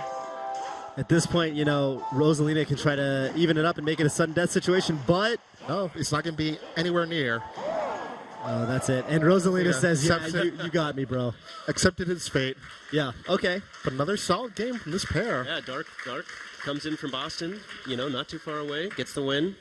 That was a great match by Yoshi. Yeah. Rosalina put up a good fight. But. Yeah, again, his experience is fantastic. New England player who has certainly a lot of laurels. And Fallen showing that, he's got a lot to offer as well. I'm thinking that he's going to be looking for revenge soon. Yeah. But, of course, there's some moments in this match that I want to see. I don't know about you guys. Yeah, definitely. We'll take a look at the replay here. So there we see Rosalina early on trying to use that neutral A, but just gets punished by Yoshi. And, of course, that was after the lights came down. And using the meter effect, like you said, on the down air. So, Yeah. There's a trade that works out in Rosalina's favor. But there's the up air from Yoshi, yeah. and he gets it the one second foot time. Twice, yeah. I know there's a certain Yoshi player in Japan that'll be proud of that. Yeah. The forward smash out the corner. Yep, extremely well spaced as well. Yeah, it did look like, Yoshi tried to, pin him against the wall, but Rosalina just had ever enough space to, inch back a little bit and do that forward smash. So. Yeah. Yeah. It was just not quite the spacing that Yoshi was looking for, but perfect for Rosalina and Luma to take advantage of. Well, and I think that we're headed into our very next match here just shortly. So We've got Ember versus DeBooz. DeBuzz, yeah. DeBuzz actually DeBuzz. a local hero here, a guy from Long Island. If you guys are fans of the Brawl series, you would know arguably the top Olimar and Pikmin in all of North America. Right. It's hard to say between U.S. and Japan who's stronger between him and the top Japanese Olimars, who I know are also putting in a lot of work in Smash 4 with their characters. Definitely. DeBuzz is opting to go Rosalina and Luma, so we'll see some more of that. And on the other side, we have Ember. Playing as Zelda, another favorite of mine, dating back to the Melee days. And we're going to quickly be filling out our round of 16 here just very shortly. We're getting down to, I think, the last 3 matches. Yep, the final 3 as we see who makes it to the round of 8. So the matches are slowly disappearing, but there's a lot of game left to be played. And again, only one is going to walk away with everything that we've got here for the winners. We have the trophy, got that robe. Yeah. Wish I got a robe. But probably more important for the winner is the glory that goes with it. Oh, yeah. I like trophies. I like friends. So I fight for my friends. Oh, yeah. Yeah. Okay, Ike. Hey, man. How's it going? My cover is blown. We know. We knew all along that was Yeah. him. So it's interesting because, we see Zelda here in this round of the tournament, but Zelda isn't a character that has been heavily used in tournament play. Yeah. Yeah, not really. I mean, she's got some new tools in her arsenal because, Sheik and Zelda don't have the transformations anymore with the down B. So, I mean, I think she's got some strengths. I think she's probably more, I guess, formidable than she was in Brawl. I think, was kind of one of her weaker iterations. But, she's got the clear advantage now with she's got Furore's Wind, which is the move that warps her in, when you're off stage and you're trying to get back, her recovery move. Right. And that has an explosive effect on it, both going into the warp and coming out of the warp when you're getting back to the stage. And not many players are mentally prepared for that. And not just that, we've been talking about the change in the down B from Zelda. We're actually going to see even a further change now because of the custom move. We have the breaker version of it. So if you're getting too confident in your shield and too comfortable, you might end up with one that's broken, and that leads to a huge punish from Zelda. I'm kind of interested to see what kind of creative punish we're going to see from Zelda in this situation. That's right, the Phantom Breaker. Yes. So, I think the match is ready, and we're going to go see who can take this. Okay. Zelda and Rosalina. And again, I think, a lot of people are expecting DeBuzz. This is a well-traveled player who's been around the world, so. Yeah, really, really strong tournament player. Jungle Japes, kind of a scary stage, one that's been around since the Melee days. The claptraps at the bottom are, an ever-present threat. Definitely. And, of course, if you get swept away in the water, that's lights out, so. Yeah, I mean, some people are really, really good at taking advantage of that. They'll just go in the water as if nothing's going on, and then they'll recover on the other side to get out of harm's way. Yeah, that's true. It adds kind of an interesting dynamic to where the stage looks symmetrical, but really the right side is, safer. Because if you're on the left side, you're going to get swept away and you're going to get KO'd. If you're on the right side, you could survive. Right. Yeah. Certainly both of these characters with their down A's have some opportunistic chances to push somebody down into that water in between the gaps between the platforms. But I don't think we're going to see any of that because the zoning game right now from Rosalina and Luma is too strong. Yeah, DeBuzz with his Rosalina and Luma is just keeping Zelda at bay. And it really looks like... Oh, the grab to the forward air there is very nice. Yeah, followed by 2 up airs. He's putting on the clinic right about now. Yeah, and you notice the way he's playing too. He is not really chilling above the river. He's not taking any risks with that very downer that you specified, right? Yeah, he's doing a fantastic job constraining Zelda to the sides, but oh, here comes the final smash. Oh no, he's gonna pocket it and wait for the right opportunity, but he has to use it pretty soon. Even if he does try, he's not gonna be able to take a KO just from strength at this point. He has to do it. Oh, and he dodges it. Well, Luma actually gets takes it. the brunt of it. R.I.P. Luma. So we call well, I guess it wouldn't be a human shield. Oh, the grab release. Oh, but there you see the up B from Zelda with the slight knockback there as she comes back in, which saved her. Yeah, super quick thinking to go at an angle, because if he had gone straight up, I think he would have been far and away. Yeah. But Rosalina again getting the KO, a 2-stock lead. Each time getting KO taunting, I think he's looking at his next match already at this point. Oh my goodness. No. That hurts. Zelda goes into the river. You hate to see that kind of thing happen. All right. Oh, but there's the lightning kick. There it is, the side air from the forward air from Zelda. And finally we're getting first blood, but it might be too little, too late at this point. Hopefully we can get another one, or maybe two. But this zoning game from the Buzz has just been too strong. It really does look like there's a ton of time on the clock, but it looks like the match is about to wrap up. That's it. It just did. Yeah. That was... Rosalina and Luma made quick work of that. Actually, and before the camera even came back to us, Bill put his notebook back. He was taking notes pretty handily. That's why he was so quiet during that match. Yeah. I was mental notes all the way through that. Yeah, really strong Rosalina and Luma play. It looked like he just didn't put himself at any risk for anything. For most of the match, it looked like Zelda really had to do a lot of work to just even have a chance at getting in. Yeah, I mean, it felt like Zelda was maybe 3 character lengths away for a majority of the match at minimum. Most of the time, Rosalina and Luma were controlling the center of the stage and not the platforms, and I'm pretty sure we're about to see a lot of that in action right about now. We're going to just revisit that match in replay form here. And again, look how far away Zelda is, and Luma just doing all the dirty work. But of course, that comes at a price. Yes. Luma getting knocked out. And I'm pretty sure that he would take that loss over losing a stock with Rosalina. So. Oh, definitely. We see, Zelda trying to do some of that long-distance work herself with the Din's Fire, but... It's not paying off. Just can't keep up. I think right about now is we're going to have the self-destruct. Yeah. Yes. That hurts. Yeah. Wasn't pretty at all. Very difficult match. It's a tough day for him. Yeah. But Rosalina and Luma just continuing to shine today. I mean, we've seen several matches now where Rosalina and Luma have performed well. Interesting. That's the only one I remember. Really? Strange.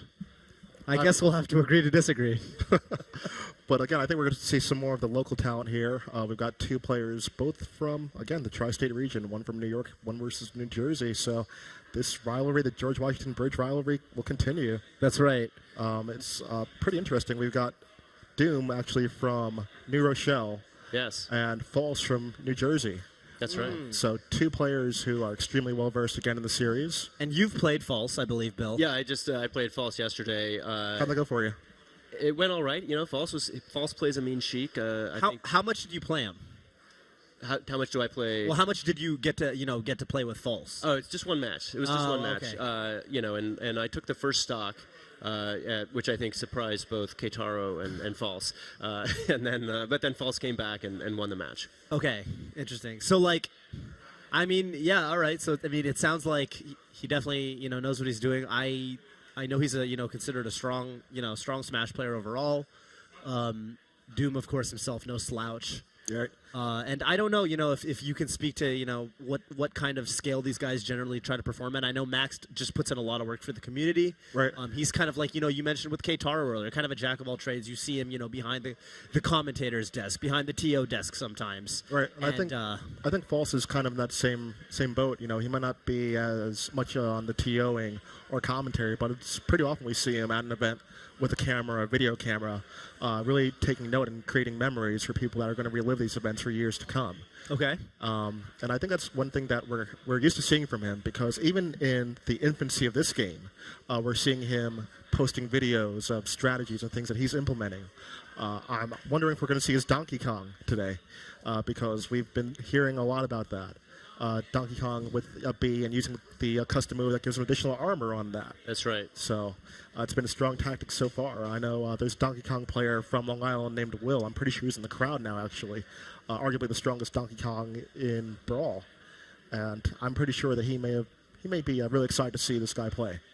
I think it's going to be a great match. I mean, the two of them, just so excited to be here yesterday Definitely. for the rehearsals last night, Yeah, as well as today. Just the entire scene. I think particularly a shout out to the crowd here today, because they've been having a lot of fun. They've really been getting into the matches, and I think they're particularly excited for this one. What I find interesting about False is that he's going to get in the zone. He's listening to music on his own, not from the game. He's just listening to music as he plays, and so I think that creates for an interesting dynamic. Yeah. I mean, personally, I rely a lot on the sound effects from the game to know what's going on. Yeah, I do too. I mean, I know a lot of tournament players, they like to drown out the crowd reactions, especially when you travel out of region, you've got people cheering for your opponents, if you will. And but for me, I really do like to hear the game audio. So I mean, really, it does come down to personal preference. It's funny how in Smash there's all these different play styles, both within the game and outside of it. Yeah, I know. I'm a player that listens to music all the time when I'm playing. It's interesting because I'm not really focusing on what I hear from my opponent, because sometimes people will do things to mess with you sonically, mess with your ears. There was an old tactic where you would cancel a grab, or dash attack into a grab, and with a character like Mario or Dr. Mario, you hear that sound effect and you think dash attack and get grabbed for it. Yeah. Sometimes people do mix-ups like that. Oh, I just with remember. audio. I remember something like that. Well, I still do. Where sometimes if you knock an opponent down and you're trying to get them off their roll, perhaps they stand up or they do a get-up attack, and sometimes you hear them mash, say, the A button. Right.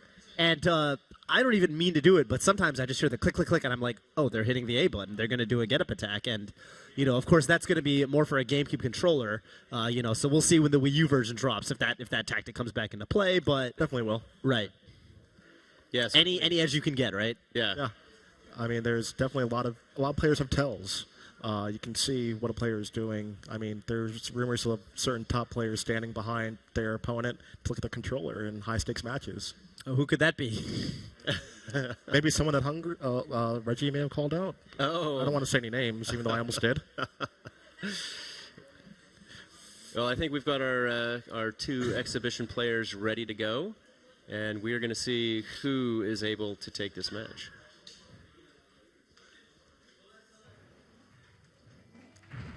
All right. And Donkey Kong it is. And we've got D3, aka King Dedede. So, and yep, I'm pretty sure that we are seeing the uppy tactic. He's actually just letting it fly. Yeah, he's apparently has super armor roughly in the second half of it. So you're seeing him actually do it fairly early. That way, when he's in range, he has super armor on it. So you can't hit him out of it. You just gotta respect it. Yeah. It's actually racking up a ton of damage. He hasn't been hit yet. Oh, never mind. Sorry. Yep. I lied. Oh, nice back air there by Donkey Kong. Yeah, and the back air has been like a staple of Donkey Kong's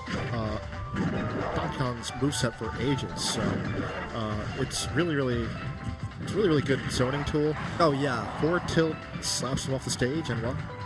Yeah, between stocks, Donkey Kong's gonna charge that giant punch. And again, the Kong Cyclone customer is just being used to great effect. It seems like a great job of staying in close here, not allowing King to throw the Gordos out. Yeah. Which give him a pretty good advantage from a distance. Yeah. You see him trying it there to good effect. Yeah, I mean, he's definitely back on a lot of percent really quickly, but he's still going to have to deal with he's got a lot to deal with. Getting through.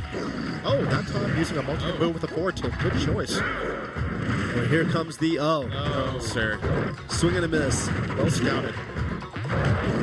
It's interesting, with that up B that Donkey Kong's using, it seems like the main way to punish it might be to wait for it to end and then just punish him on the landing. Yeah. But I see Donkey Kong actually aiming for the treetop sometimes so that he can cancel it.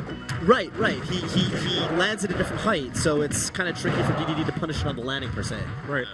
I mean, the whole notion of edge and ledge canceling is something that we've known about for years in Smash, and we're seeing it used to great effect by Falls with his up B, so that way he can start another one nearly instantaneously. Ooh, good use of the up air as well.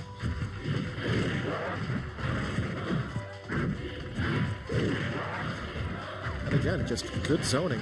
Yeah. Interesting trade. Of course, occasional item from the trees. That's right. We get a nice little visit from Captain over here. Oh! Wow. Walks right into that fully charged up smash. Serious? Looks like he's not too, Not too worried about it there, Donkey Kong. Ooh. All right, he's safe. Uppy not quite going to KO, but dangerously close. And I look up from Doom there. He's trying to just... Oh, wow.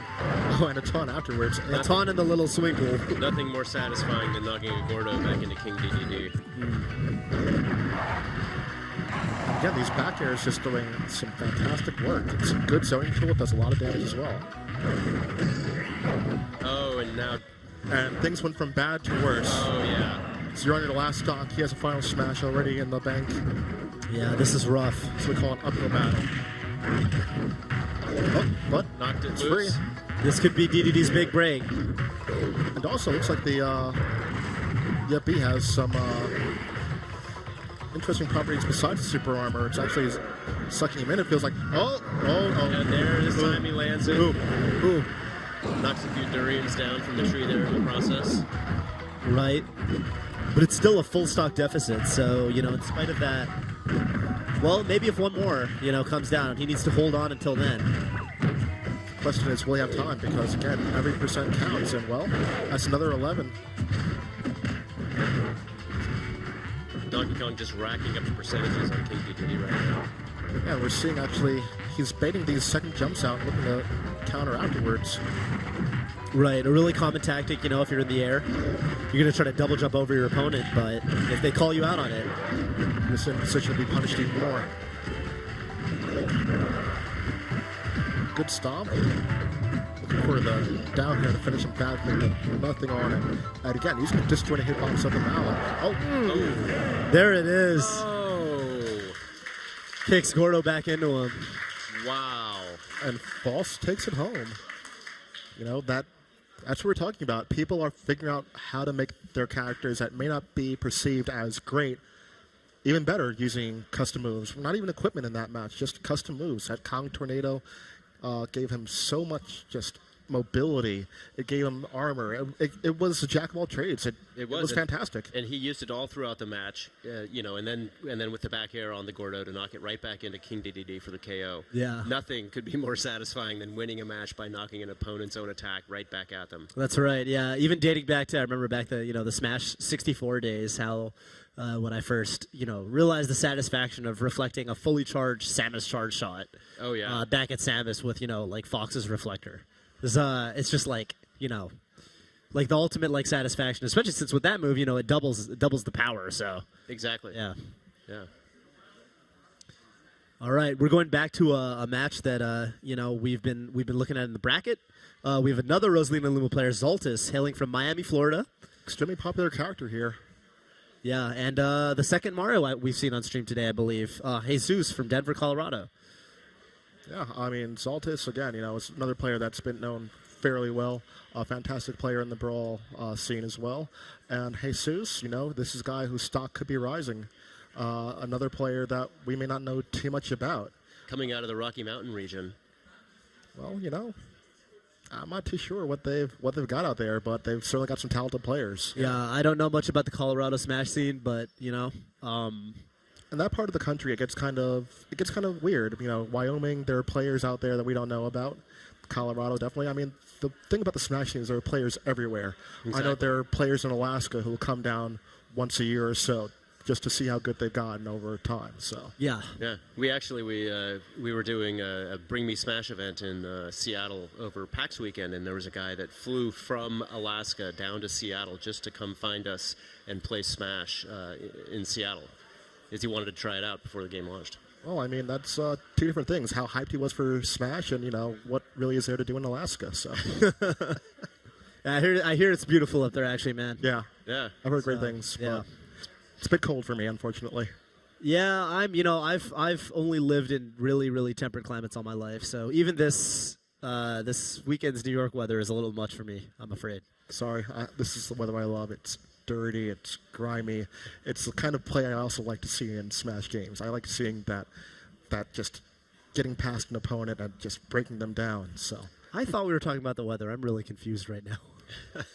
All right. I'm just as confused as you are. So I mean, again, this is that matchup where we've seen Mario before, facing Ganondorf, and that's a matchup where his speed and his projectile game is really going to come in handy. But Rosalina and Luma, kind of able to dominate that long range game. So this might be a match where Mario's the one doing the work to get in, really, huh? Yeah, certainly I think even with the fireballs, one of the advantages that Rosalina has is you can shoot Luma out, and Luma can take that early hit from the projectile and then opens up the gap for Rosalina to slip right in, and get in, and do a close-range attack with the dash. And so strategically, it's difficult.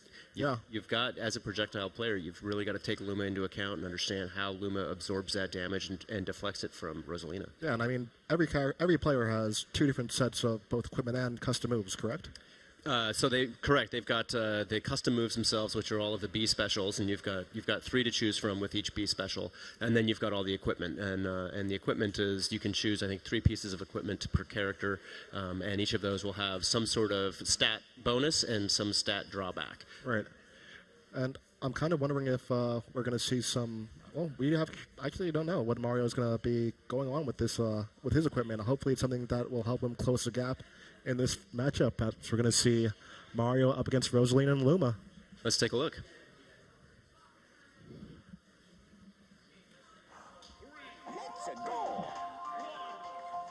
And this is a stage that Rosalina and Luma, if they are able to play the zoning game maybe even half as well as Toph is able to, I think the advantage is in her favor. Yeah, definitely. Magic and a beautiful stage from the Earthbound series, Mother series, if you will.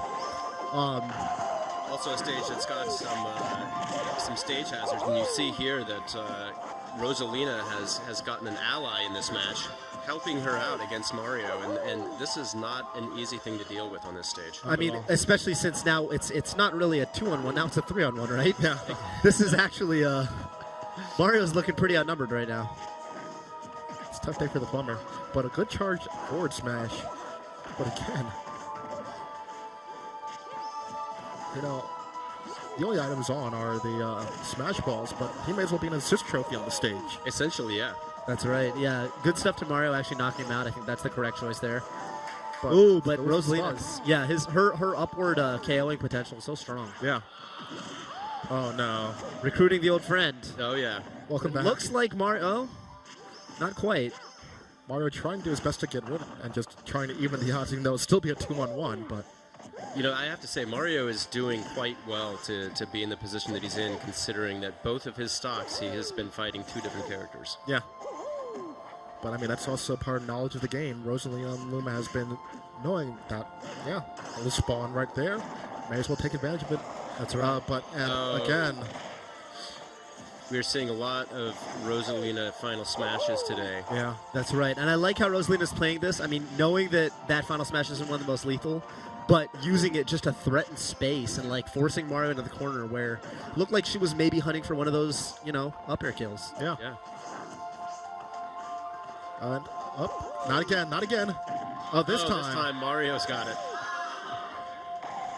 Let's see if it's nearly as helpful for Mario as it was for Rosalina. Oh. Rosalina's able to do a short hop there and do the down air to kind of knock this character off to the side. That's right. And then recover really quickly and send Mario off the top of the screen. Yeah, it looks like it's helping out a lot, though. There we go.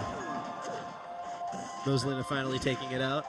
Charges the up smash, not quite enough. And actually, right before that, he went for a forward smash catching the trajectory of Rosalina's recovery. A bit late, but a good call. And the zoning game is in play. Yeah, and we see Rosalina taking advantage of, again, one of her custom specials that shoots the star bits further across the screen. Less damage, but speedier attack and much more range. Meanwhile, Mario distracts her with the little assist there, and then uses the up smash to send her off the top of the screen. The short ceiling on this having a big impact on the match. Definitely. And especially, like we said before, you do not want to be... And look at that. Mario goes for the air dodge. Rosalina and Luma didn't do the up air immediately, waited for it to happen, and then punishes accordingly. Yeah, that's that smart stuff. That's a veteran move. Veteran move, absolutely. Uh-oh. But Mario just misgauges that recovery, and he is plummeting.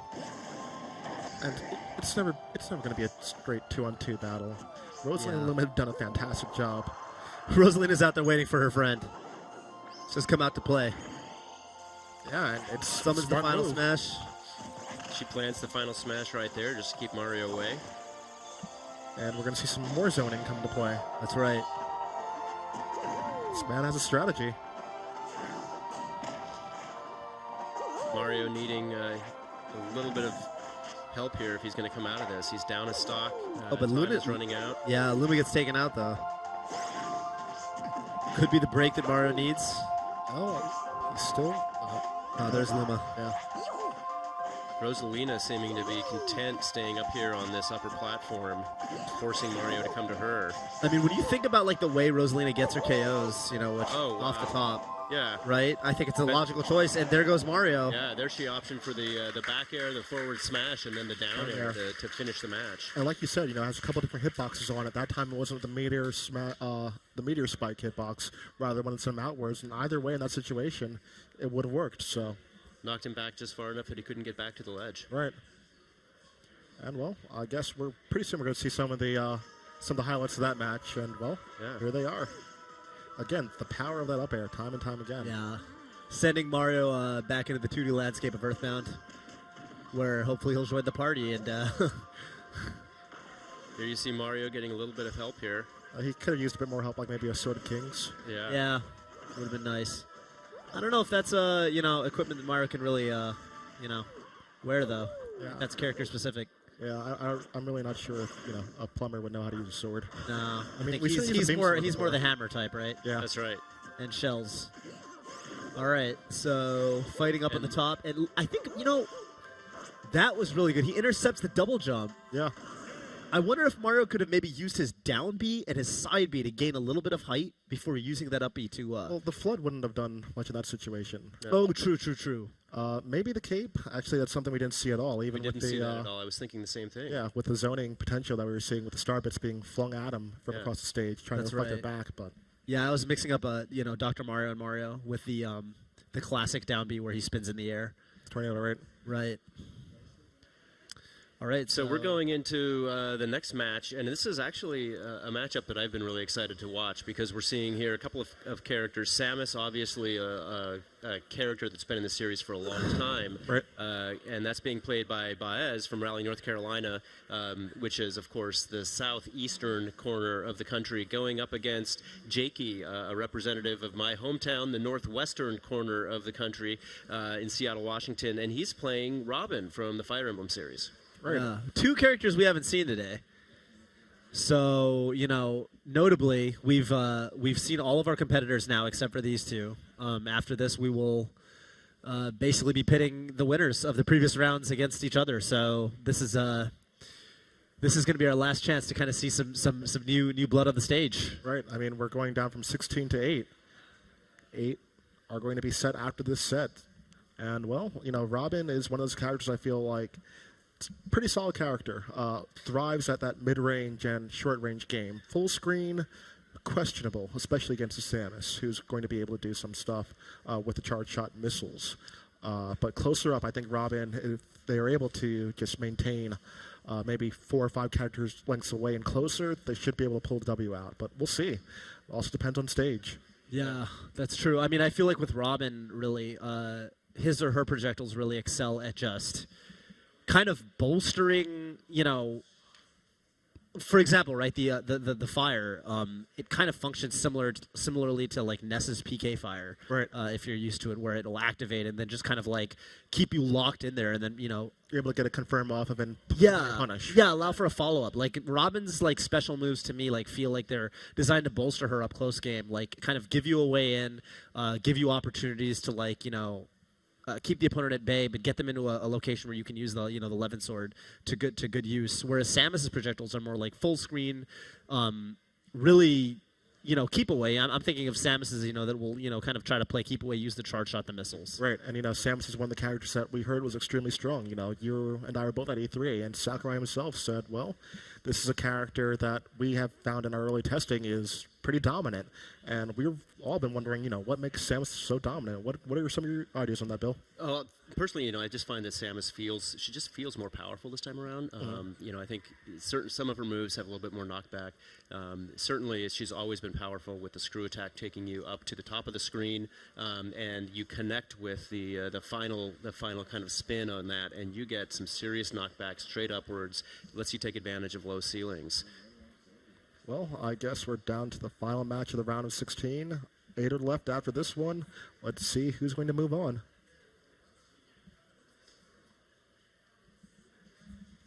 This is going to be a good matchup, but whoever wins this is going to be going up against what we've seen, which is some really tough play from Rosalina and Luma. Yeah, Rosalina and Luma has been a constant so far. And like you said, Toph, using the 4B, the L-Fire, and I'm not too sure about Samus' strategy so far. A lot of dash attacks trying to play this close-up game. I'm not sure if Samus can really compete as well.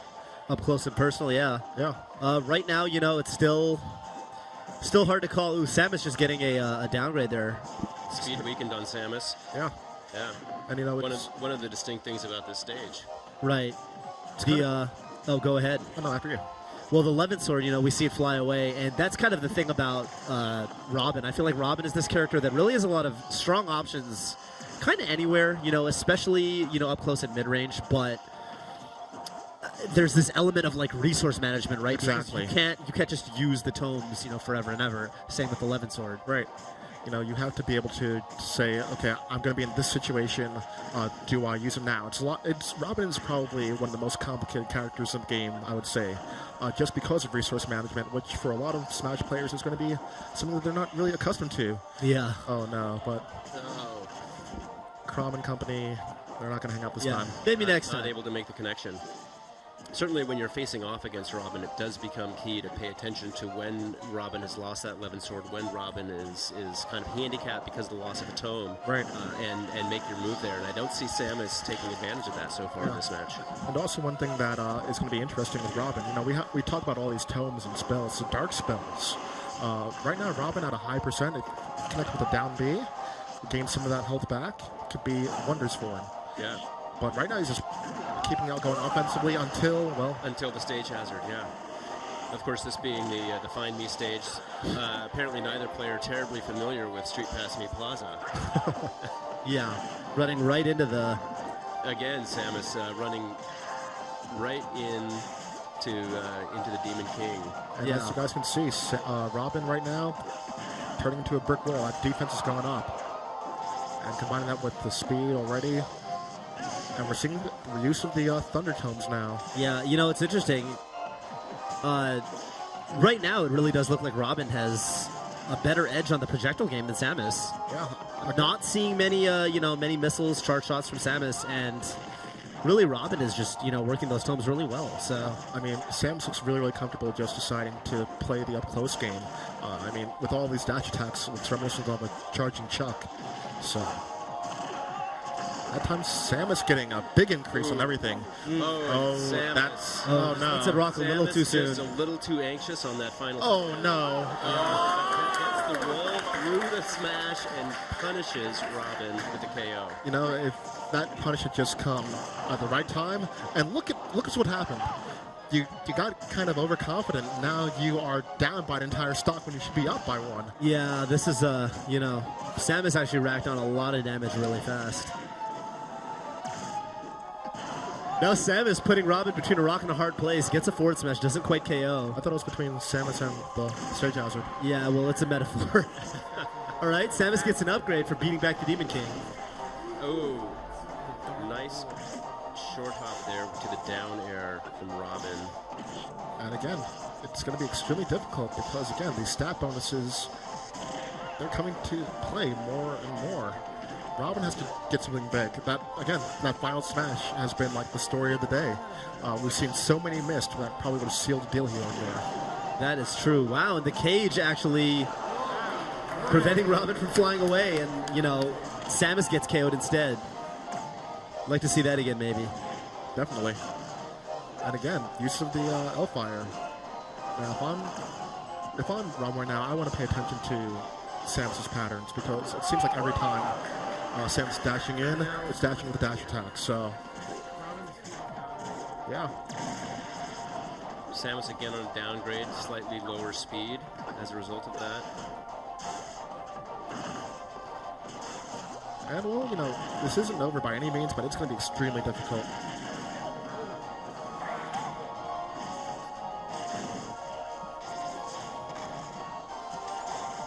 And again, another dash attack and up air, not quite enough. And that smash ball might just be what Robin needs, but one will connect and two is too little too late.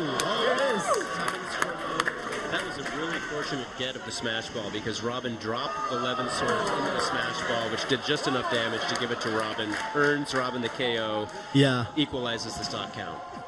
Definitely, but at the same time, you saw where Samus ended up after the final smash. It wasn't a KO, was able to get a couple more percent before the time of demise, and rolls into it. Backwards into the charged up power beam. The full charge shot. What a climactic finish. After like kind of a lot of Robin kind of dominating the long distance game early in the match. Samus, really kind of finding her footing and ending it, in a manner like that. Yeah, and it's something that we've seen a lot of today.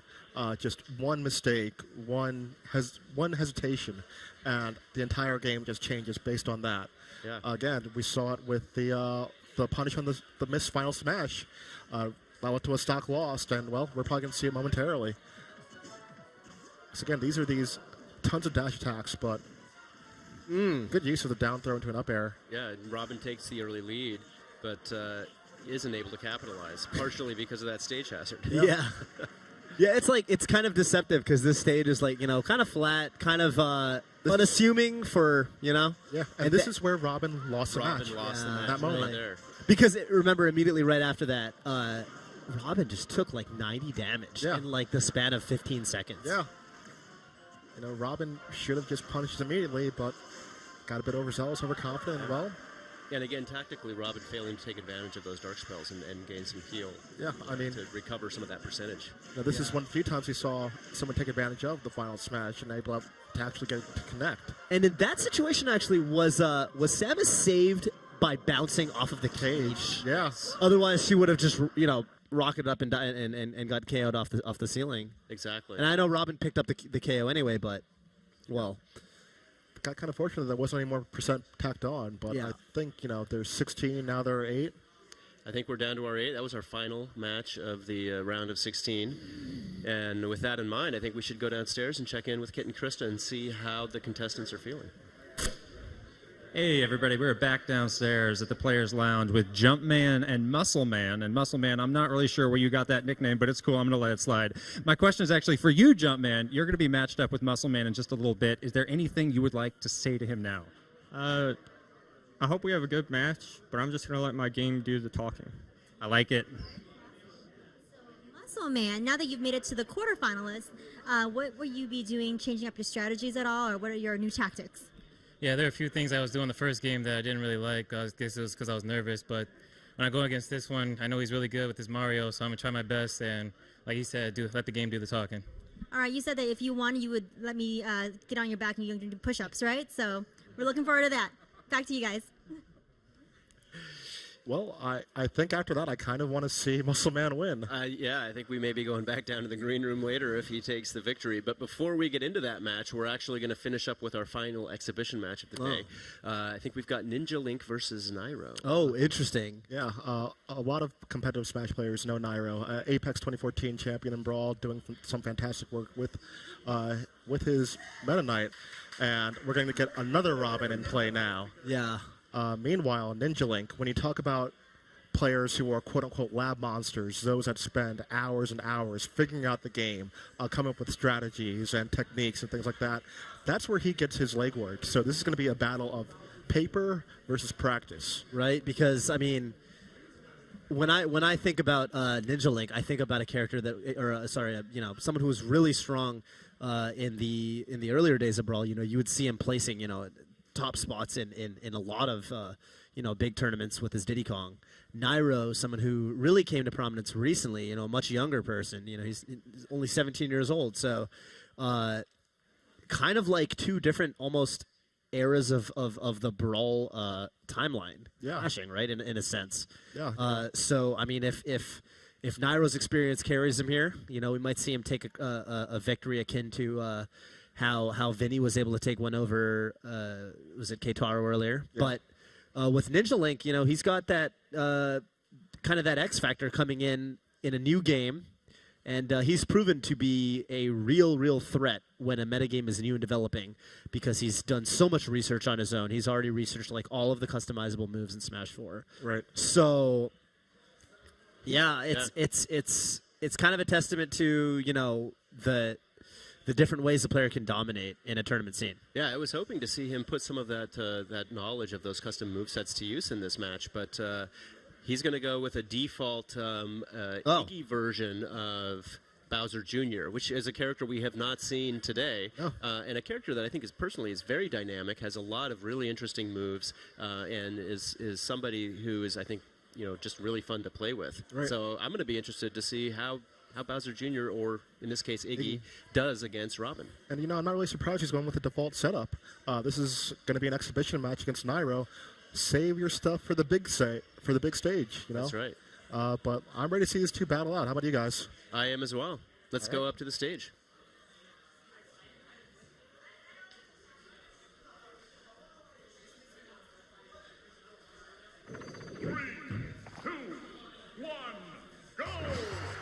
So actually both players using default. And I already like this from Nairo, being extremely cautious of when to charge the thunder spells. Yeah. It's tricky on a stage like this too, there's no real corner of the level. You got to keep moving, so you can't stay still and charge for too long. Right. That's right. Interestingly here, it looks like Ninja Link has tapped his touchscreen to keep an eye on where Robin is at all times, and that's the frame that you see down there around Robin. Ooh. Cobbling off the L-Fire. Yeah, that's something you were talking about before, Toph. Yep. These guys are up in each other's faces, though. This is a really fast-paced match. Yeah, it's extremely aggressive. This is the type of play I like to see, and I hope a lot more players decide to kind of take this this viewpoint of it. Right. Yeah, Nairo really does seem contented just going there swinging. And actually, I was talking with Ninja Link yesterday. I play a little bit of Iggy myself, and he's got health back, yeah. But use of the various tilt attacks instead of smashes from Iggy or from the entire Koopa clan when you're talking about the Bowser Jr. Oh, yeah! Wow, that was an impressive series of moves right there. Yeah. Oh, what can he say? This guy is one of the best for a reason, and he's proving it here. That is definitely true. And look at that punish after the up B. Robin just a good job of leveraging the terrain there in the rotating stage. You only have one place you can go through, and that's through Robin in that situation. You can have a JB4 stock, right? No way. I mean, well, unless that's Smash Ball, something to say about it, but no, he gets a hit. And, Nairo, in addition to just, playing really well overall, also doing a very good job avoiding the stage hazards. Yeah, just dominating the stage and just has a ton of knowledge about how to maneuver through it. Oh my goodness. Goes for the final smash. That's what that exclamation point. Should. And not do it. All right. Not enough. Great survival there by Ninja Link.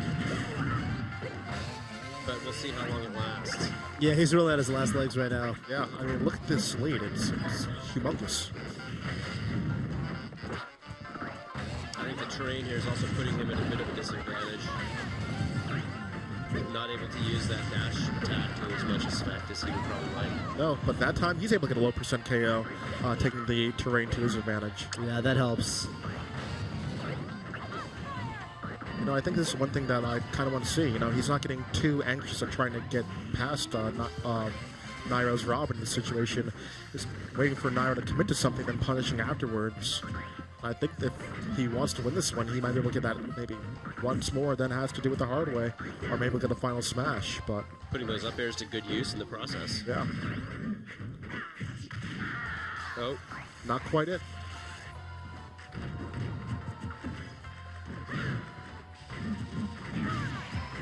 Ooh, the slope of the stage actually helped out Ninja into that situation. Otherwise, would have probably eaten that Thunder and probably lost the game. Yeah. Not quite done yet. You know, Ninja Link definitely does seem to be doing a much better job staying alive on this last stock than the others, but all right, he's good. You can see he's just trying to force Robin over to the edge of the stage, probably in the hopes of getting an easy KO off the edge on the short porch. That's right. Oh my goodness, and Ninja Link mounting a comeback at this point. Yeah, we were saying this looked like a 4-stock a minute ago, and suddenly this looks doable. This could be a. So this, I don't know if you're familiar with this final smash or not, but as long as Robin remains in those areas covered by the paint, Robin is going to be taking serious damage. Didn't take too much of it there, but still. Every little bit helps. But not. All right, the dream is dead. Nairo actually clutches it in the end, but man, that was a quick turnaround. I thought it was done. I thought Nairo absolutely had it, but Ninja Link with his last stock just like proved that he can come through in the clutch. Yeah. Didn't close it out, but man, 4-stock comebacks are like extremely rare. Extremely rare, yeah. So good stuff to him for almost mounting one. Yeah, and good on him for making adjustments late in the game. I mean, he clearly kind of grasped where he was failing against Robin, adjusted his play, began to take more advantage of the terrain, began to keep Robin kind of cornered off on that one side. So that's smart really stuff. Worked out for him. Yeah, you know, most players can't make adjustments over the course of a set, let alone in the same match. So. Yeah. All right, we are going back to the quarterfinals, the first match of the quarterfinals, and I think maybe it's time to take a quick look at our bracket to see who we've got in here, who they're going to be facing off against. We have some Kirby, Falcon, Mario, and Fox are going to be in this left half of the bracket, with our first match coming up here very shortly. And as strange as it sounds, Muscle Man, just talking to him so far yesterday and today, kind of our Cinderella story here in this March Madness bracket. So let's see if he can continue moving on. I mean, he's a guy who wasn't extremely confident about how he would place, but, well, it's not about those two yet. Right, so are we starting off with That's right. Devin 3000 and 6? 6, yeah. Okay. So again, we have our Kirby from home. Yep. Yeah. Going up against Captain Falcon from Atlanta, Georgia.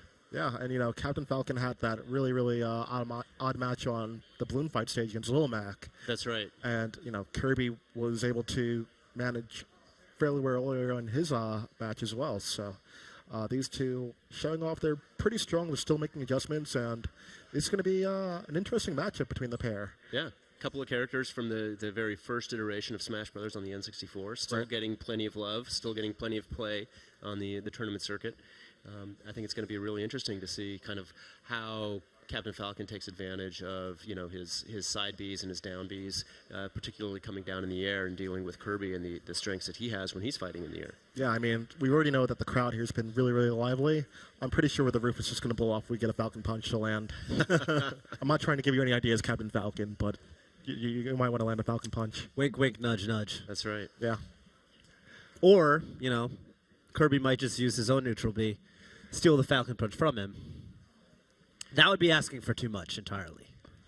You're a greedy man. I can only assume that you're still firmly in the camp of your New York brethren. Oh, well, I'm just cheering for some good Smash 4 at this point. Right. Everyone so far has been playing fantastic today. I've been impressed with the quality of play that we're seeing in these matches. Yeah. There's a lot of people have come out and surprised me. I think that yeah, I don't know. I mean, I think that it's interesting seeing just how different players use various characters like similarly, differently. I think everyone's bringing a lot of unique stuff to the table, which is going to be the case kind of as a game is like newer. It's kind of when the proper way to play a given character might not be firmly established yet. Right. People don't have a lot of resources to go off of, by looking on YouTube, looking at our, various Smash resources. So it's kind of they're blazing their own paths right now. Yeah, I mean, we've had 3 different, or 4, including yourself, 4 different Rosalina and Lumas, each one having their own different take on the character.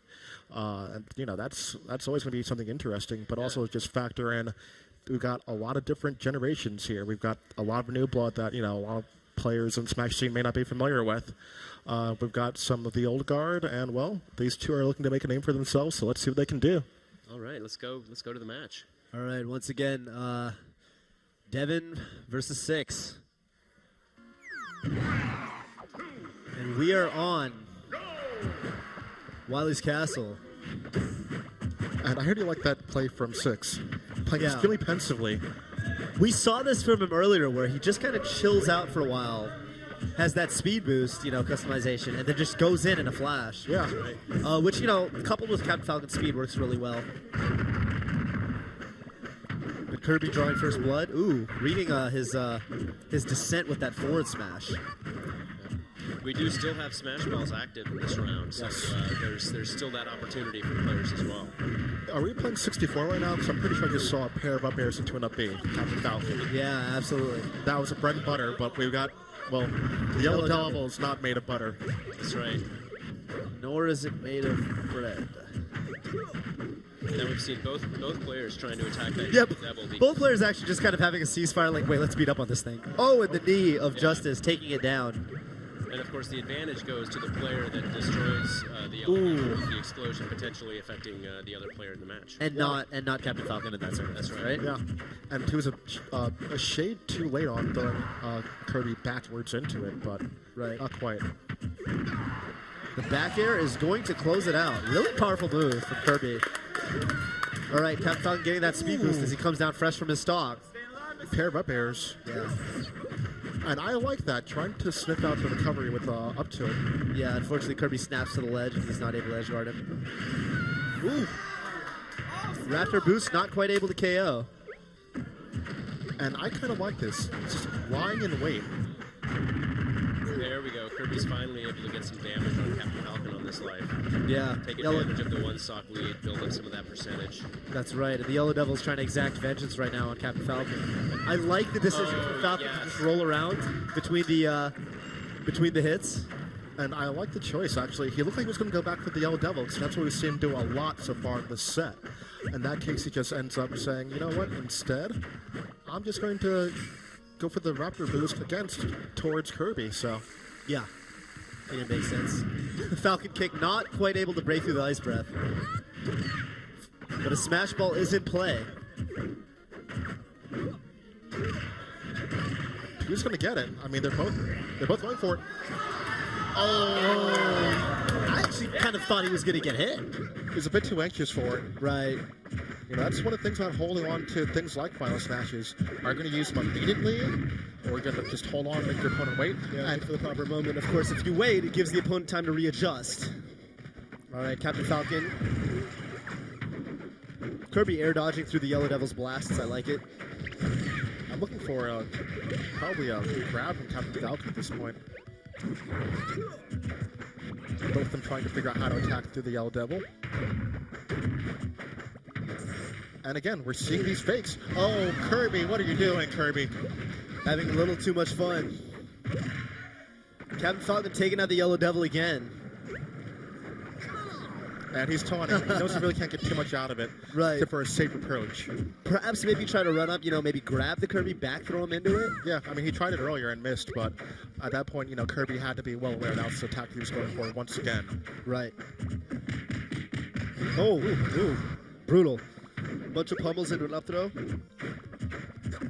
And there we get the read on the roll. Yeah, just I like it. Slapping him for days and then releases the grab. Edge guarding situation. Yellow Devil's coming back. Look how fast Captain Falcon is at that point. Yeah. Ooh, forward smash. That was nice. right after the roll. And that's one thing that Devin has shown that he's really, really good at. Sensing what a player wants to roll and punishing them for them for it right afterwards. Yeah. Captain Falcon just not really able to take advantage of that one-stock lead that he had. Kirby using his special custom there with the Ice Breath that freezes Captain Falcon. Yeah, at this point, if I'm Captain Falcon right now, I know that every time I go for the Yellow Devil, yeah, I'm getting some damage in, but I haven't really been able to convert it into a KO. I haven't been able to get Kirby knocked into it. Let's get a running grab. Good stuff. Hopefully we see more of that, but...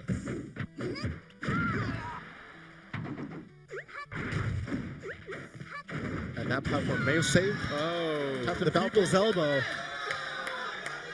How did Kirby survive that? That was impressive. Yeah, it really looked like that was it. Meanwhile, the Yellow Devil's back to play.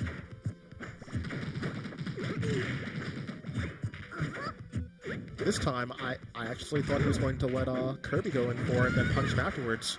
Not quite, though. This is a close one. We got less than a minute left. Yeah. And at 2 stocks apiece, this may very well come down to sudden death. Oh. In terms of spacing himself from the explosion. Not quite. Captain Just Falcon flies over tries it to get him in there with the grab and the back throw. Yeah, I like the the attempt. Yeah, I mean, he's been going for it throughout the day. Ooh, the German suplex, and again, living. This is a tricky situation. Oh, but Kirby with a nice edge guard there. Yeah. Falcon still manages to get back, but off the recovery, Kirby runs up and just up smashes him. Yeah, and see, this is rough because even though the match is so close, Captain Falcon needs to get. He has to close the stock out now. Yeah. Oh, tried to back him against the wall, doesn't quite work out.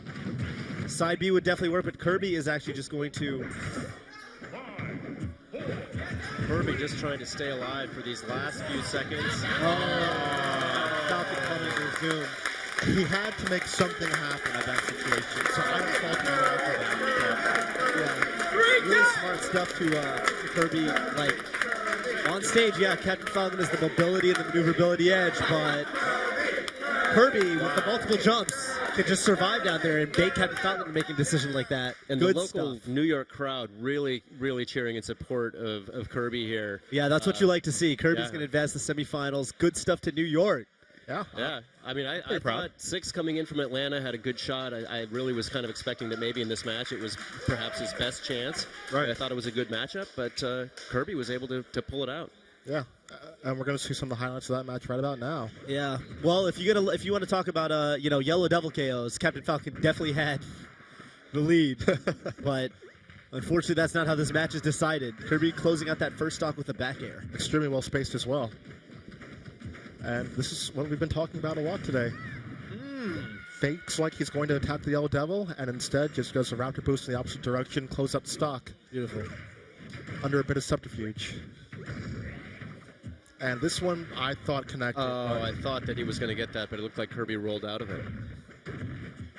And again, the Yellow Devil playing a big role, and that was generosity from Kirby in that situation. I could watch that for days.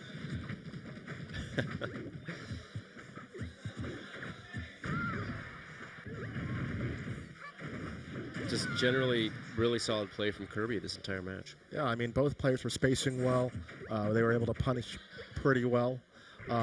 Final smashes weren't really too big, but the Yellow Devil certainly served as a distraction. And here was just Kirby with some really good avoidance.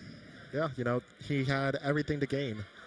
Captain Falcon had to do something desperate, had to do something crazy if he wanted to move on, and, well, not quite. That's right. So it looks like we're going to be going into the next round of the quarterfinals. And yeah, the clash of men. The clash of men. Yeah, the clash of two competitors who really could be superheroes with those names. We've got Jumpman and Muscle Man. Yeah. Yeah. And I like, I like, the choice again. Jumpman going Mario, kind of shouting out his own name. Fox, not necessarily the most muscular character, though. You would think that if Jumpman was to be Mario, like Muscle Man would be like Little Mac or something. Exactly. Yeah. Yeah. Maybe even Ganondorf. Yeah. Pretty muscled. Captain Falcon. Falcon. But hey, maybe this is maybe that's the shtick, right? It's like, maybe I'm going to fight a Captain Falcon next. No, there's Fox. You know what the strongest muscle is? It is the leg. It's the heart. Oh. I thought you were going to make a reference to Fox's up smash, personally, and I would have commended that. But you're right. It's the heart. Are you crying? Are you tearing up right now? I might be. I'm sorry, dude. There's nothing wrong with a little romantic, you know. Yeah, just. All right, so we're gonna go into this next match. I think, honestly, when I watched Muscleman earlier, as he was playing on, what was the stage versus Yoshi? Oh my gosh. Not Castle Siege, but they were on the Kid Icarus stage, weren't they?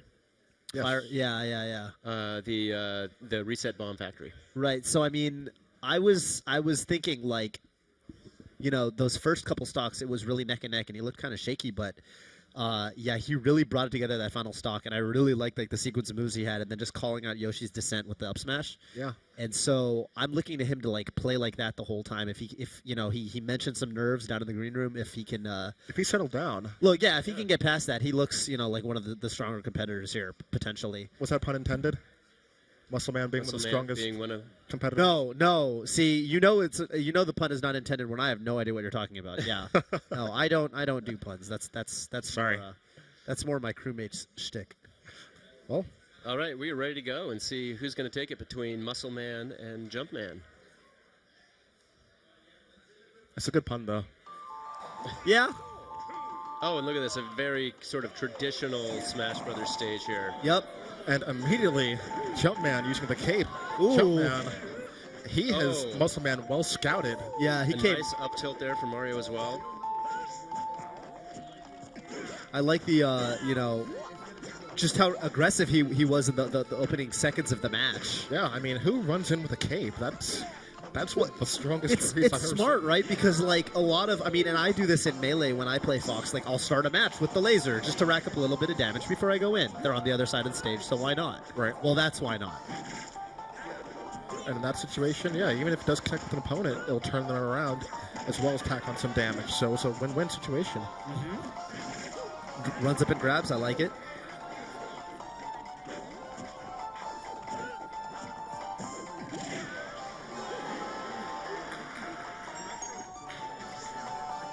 All right, but that first stock goes to Mario. It's been playing extremely well.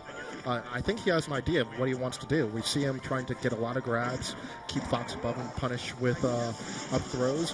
Ooh, and if that cape came out a bit later, that probably would have turned Fox around. Oh, yeah, that could have been real bad. Could have been really damaging, but that twisting Fox just kind of grabs right Mario, through it. Pulls him right in and damages him with each twist of the tornado there. I'm actually seeing... And there's again. Wow, the reflector. We haven't seen that all day. Actually countering the flood in that situation. And we're seeing a lot of down smashes. I'm getting a sense that Muscleman is looking for some rolls in towards him. Wow. But in that situation, I think the cape actually extended the landing lag on Fox's forward B for the recovery. Yeah. Wow, we've got Mario still at 4 stock, only 85%. Fox down to 2 stock, already at 39%, 58% damage. Mario goes for the dunk there and doesn't quite connect, but jumps right back in, grabs he goes for the grab. Saved! Oh my gosh! Yeah, side B definitely the correct choice there. And we're seeing some old Mario tactics, trying to salvage the or get rid of a stock fairly early. And we're seeing it time and time again. Yeah. You know, we saw him going for a couple of back airs, reminiscent of a player from the West Coast I'm thinking of right now. But the final smash, neither player is really concerned with it right now. Doesn't look like it, no. It's interesting, too. I mean, I think there's definitely a tactic. Wow. When it comes to smash balls, I never like to be the very first person to hit a smash ball. I find that often it just knocks it away, and the opponent, you know, makes it easy for the opponent. Well, and of course, if you're down by multiple stocks and you are inclined to go for the smash ball, the other player kind of reads that, and they're more likely to come in and get you. Punish you afterwards, yeah. You know, you might go for a smash ball. I'm going to go for you while you're going for the smash ball, and you are helpless. It's a classic tactic. Yeah. Oh, almost gets that forward smash. Great shield by Mario. Yeah. And again, shields, gets the grab, tries the flood. Pushes Fox back. Oh, tried to cape him. Smart stuff using both options, but we are still on the verge of a force stop. Okay. And commentator's curse. I'm sorry. No force stop. Will there be a JV? No. And again, these running shield grabs have gotten a lot of mileage. Yeah. Ooh, the up B. Explosive. Is that Luigi?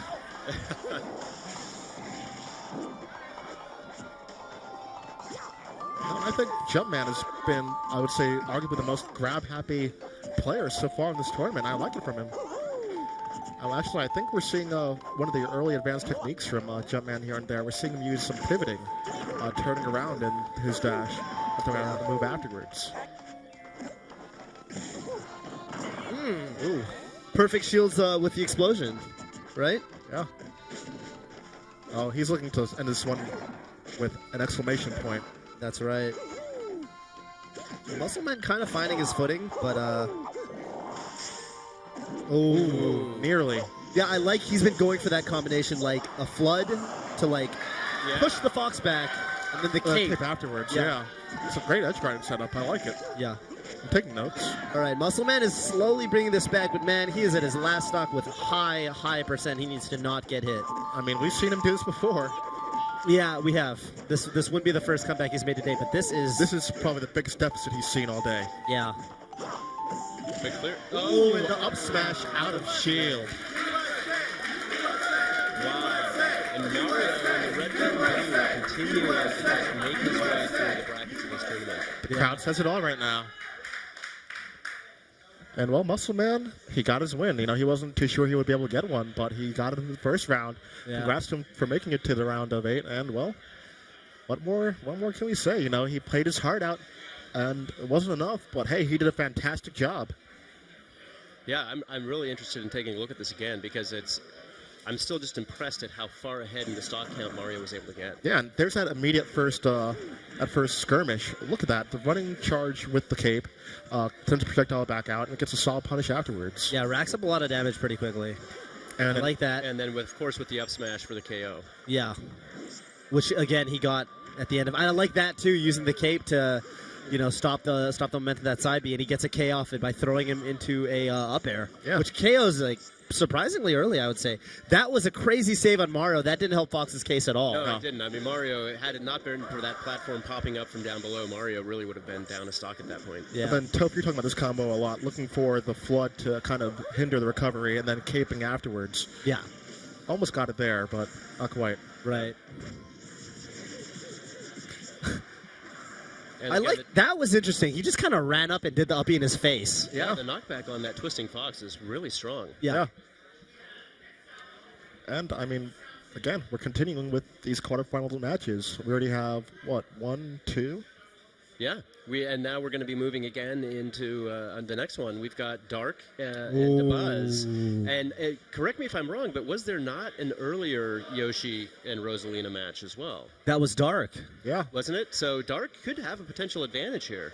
Yeah, I would say of all the players here, it is interesting to me actually because, Dark and the Buzz are probably two of the biggest seasoned tournament players. I would say, right? Yeah. Both of them have been in top 8s of large tournaments before. Yeah. So this is nothing new to them. Top 8 is certainly a place that they call home. Right. But this is going to be a big one because I would say a lot of people coming into this would expect one of these two to potentially be the victor of the entire tournament, and here they are, only in quarterfinals and single elimination. That's right. Yeah. So this could be monumental. The Buzz looks like he's about to put in some headphones. Oh, he's okay. He's actually connecting them to the 3DS. He wants to hear everything that Yoshi's doing. Yeah. Right. And, we already know from DeBuzz, he is a huge fan of that zoning game. So, again, these stages randomized, how's it going to play out for him? Yeah. And, of course, classic matchup here between Boston and New York City. I mean, just in whether it's Smash Brothers or just about anything else. There's a real big rivalry between these two cities. Of course. It's a funny story. I had a conversation on the cab ride from the airport about kind of the differences between New York City and Boston. So kind of interesting that this would come into play later in the day as well for me. So yeah. Yeah, I mean, again, these are two, like you said, of the strongest players that are present here today. I think a lot of people would expect this to be maybe the finals matchup, but lo and behold, only one of them is going to move into top 4. So Yeah, very interesting. let's see what's going to happen. You know, both these players have been around. They've gotten their wins, and they're experienced. I think this can really go either way. Yeah. I think maybe a slight edge to Buzz. We did see Dark defeat a Rosalina and Luma earlier pretty convincingly, but we have also seen DeBuzz to establish himself as being kind of a caliber above. His victory over his first round opponent was like really crushing. Dissected him. I mean, it was like bad. I mean, there was the unfortunate SD of Zelda kind of throwing herself in the river, but yeah, I mean, DeBuzz I would assume would be the favorite. I would say, you know, if anything, if Dark can pull any knowledge from that previous Rosalina and Luma victory, yeah, he's going to need all the help he can get. Let's see if he's got it. We're going to go to the stage and see how these two can, who's going to deal out the damage and who's going to come home the victor. All right. Oh, and this stage looks awfully familiar. Oh, last time we saw DeBuzz on the stage, yeah, certainly put on the clinic. So yeah, this is he's looking like the king of the jungle right now. The Jungle Japes? The king of the Jungle Japes. Well, that's not true. You know, the real king is Cranky Kong in the background. Yeah. Just rocking in his chair. But again, you know, these two are... We're kind of seeing DeBuzz have to play a really different style from before. Dark has been in his face the entirety of this match, not letting him really get the Luma zoning game started. Ooh, and Luma took a lot of damage with the down air there. Yeah. But again, shielding Rosalina from a lot of that damage. Right. And just runs into a shield grab in that situation. And again, DeBuzz just kind of dominating right now. Yeah. And again, we're seeing a similar tactic from Rosalina as we saw in the last match on this very stage. Staying in the middle, taking advantage of that spacing, you know, shooting Luma out on the side to force Yoshi back to the platform where Rosalina clearly wants to be battling. Yeah, just kind of as like a harass. Like, if you don't approach me, Luma is just going to mess with you. So sooner or later, you're going to have to come in. And right now, Luma pretty far away. If I'm Dark right now, I kind of want to get some offense going while the two are separated. Yeah. And also, we're not seeing a lot of grabs from Dark. I think we're seeing a lot of... Ooh, there's one. And there's one right there. But that, again, is the challenge with Rosalina, is if you grab Rosalina and Luma is still in vicinity, Luma can attack while you're being grabbed. Right. And so there you saw Rosalina just waiting patiently, wondering what Yoshi was going to do, biding her time and waiting for Luma to return. Yeah. And the up air doesn't close out. The stage has high ceilings, but... Right, it looked like you got the weak hit of the up air, perhaps. And really well-placed air dodges. Rosalina's dodging everything from this final smash from Yoshi. Yeah. Minimal damage, I think, and that's going to be a solid escape. That was extremely well played by DeBuzz. Yeah, I think one of the uniquenesses of Rosalina's air dodge and her dodges is that she momentarily vanishes when she's doing that, which can be confusing for other players who aren't used to that. That's right. You have to watch their tag. The P2 is still there, trying to use that to track, but it's not always the case. It's not always on screen. Oh. And well-spaced forward smash. DeBuzz with an early lead. I like the play from Dark, actually just walking up and like jabbing his shield at regular intervals, catches him coming out. But now Rosalina slowly slipping into the lead. Down smash actually covering the roll. And again, this Rosalina zoning game has just been too strong for the competitors so far. Honestly, this stage actually looks really good for Rosalina. Yeah. Well, of course, you've got in the center platform, you've got that additional platform right above where Rosalina is able to take advantage of both her up smash and her up air. Right. When she's got Yoshi up there. So. But now, again, forcing Yoshi to approach. He has to approach. He's behind. Oh, wow.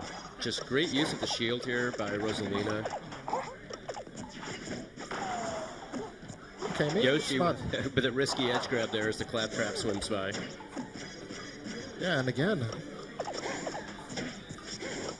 Just tacking a lot of percent with these pummels. And Rosalina, Luma, DeBuzz with excellent use of Luma there from a distance while he's recovering. Not an easy thing to do. Yoshi goes into the drink. Man, this is very reminiscent of that last match with DeBuzz on this stage. It's not going to be a 4-stock, is it? That possibility does still exist. Dark really hasn't been able to string it together. Oh my goodness. Perfect example of Yoshi's improved up and B, saving him with that recovery. Because in Melee or Brawl, Yoshi would have been in the river and done. Yeah. Up a creek without a paddle, as it were.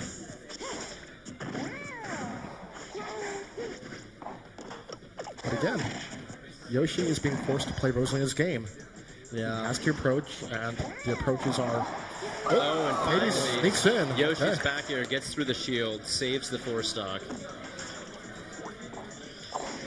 And the taunt. Yoshi with a little celebration there. Yeah, not getting 4-stocked, I did it. Feeling like a minor victory. Right. Rolls in, gets a hit. Making good use of the forward dash. All goes for the spike there, but doesn't quite connect. Yeah, the air dodges from DeBuzz are extremely, extremely well timed in place. So.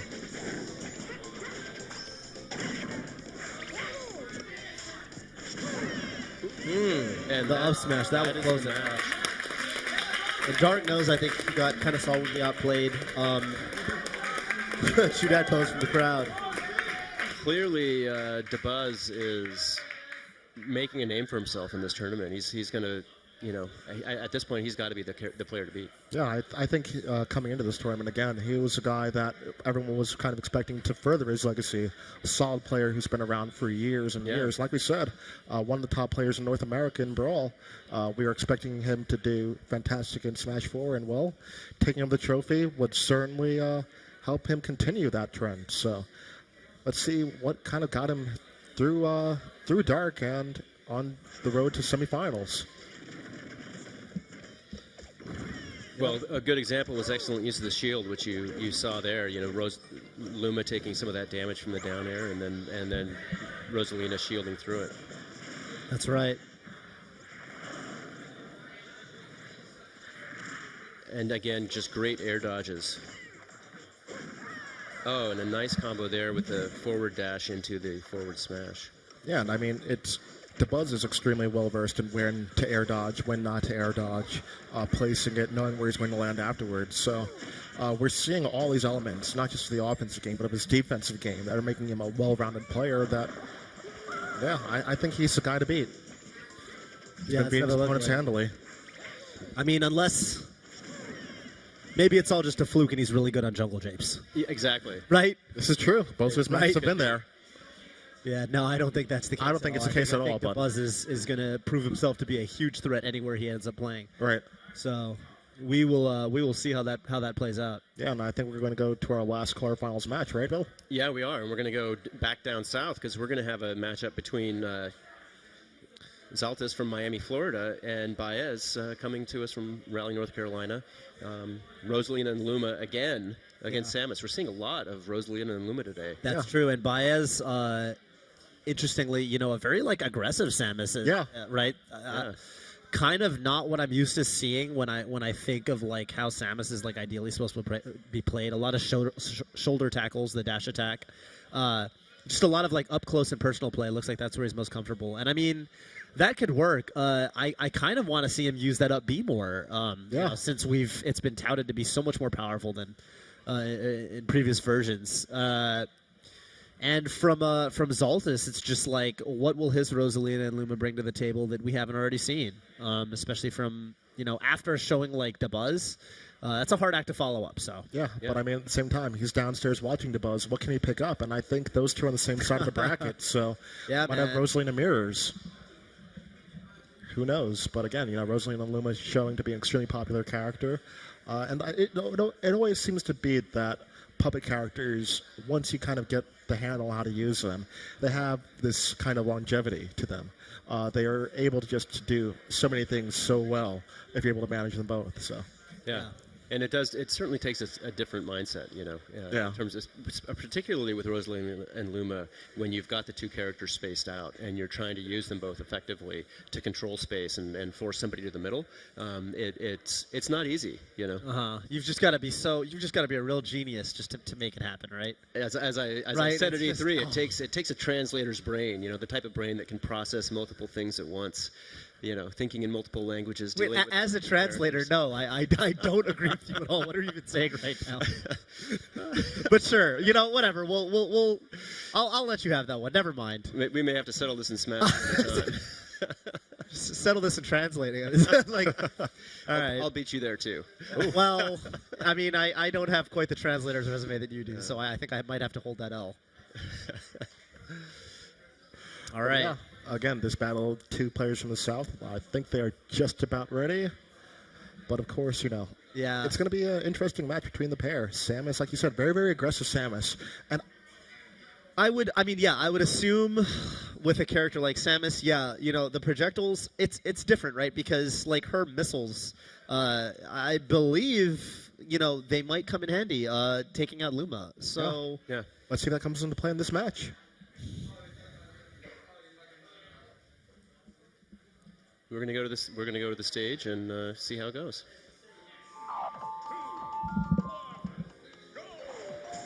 And I think we are on Yoshi's Island, but I'm not sure. Oh, looks like we are in need of a video feed from the match.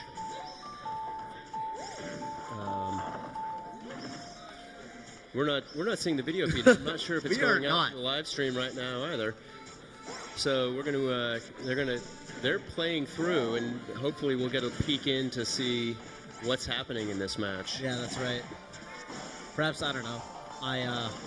It looks like okay, they might be. I think we may be restarting this. They match. were right at the beginning of the match. It was. I don't think anyone had lost a stock at that point. Didn't sound that way. Hadn't heard it. I'm proud of myself for detecting that it was Yoshi's Island. Yeah. Yeah. That's actually like one of my favorite songs in all of Nintendo. Actually, the athletic theme from. Well, every time I hear it, I think of on the Wii. I had some really, really fun times with friends playing Fortune Street. Oh. So I have not played that. It ruins friendships. Oh wait, no, yeah, Fortune Street. Yeah. Yeah. Oh god, yeah. I mean that. Well, it's like another Mario Party in that sense, right? Absolute friendship destroyer. Yeah. Yeah. So. Except buying and selling properties, and right. You've got to go and buy stocks, and you're buying and selling stocks as the prices are going up and down. Yeah. It's a deep thinking game, but a lot of luck involved. And you really need that translator's brain to. You just didn't like that, did you? Am I still sensing some salt from earlier today? No, not at all. No, not at all. I don't know. Not at all. Oh wait, okay. What was I gonna ask? Well, no, I was just gonna say before I forget. Is that song in Fortune Street? Is yeah. That okay. Yeah.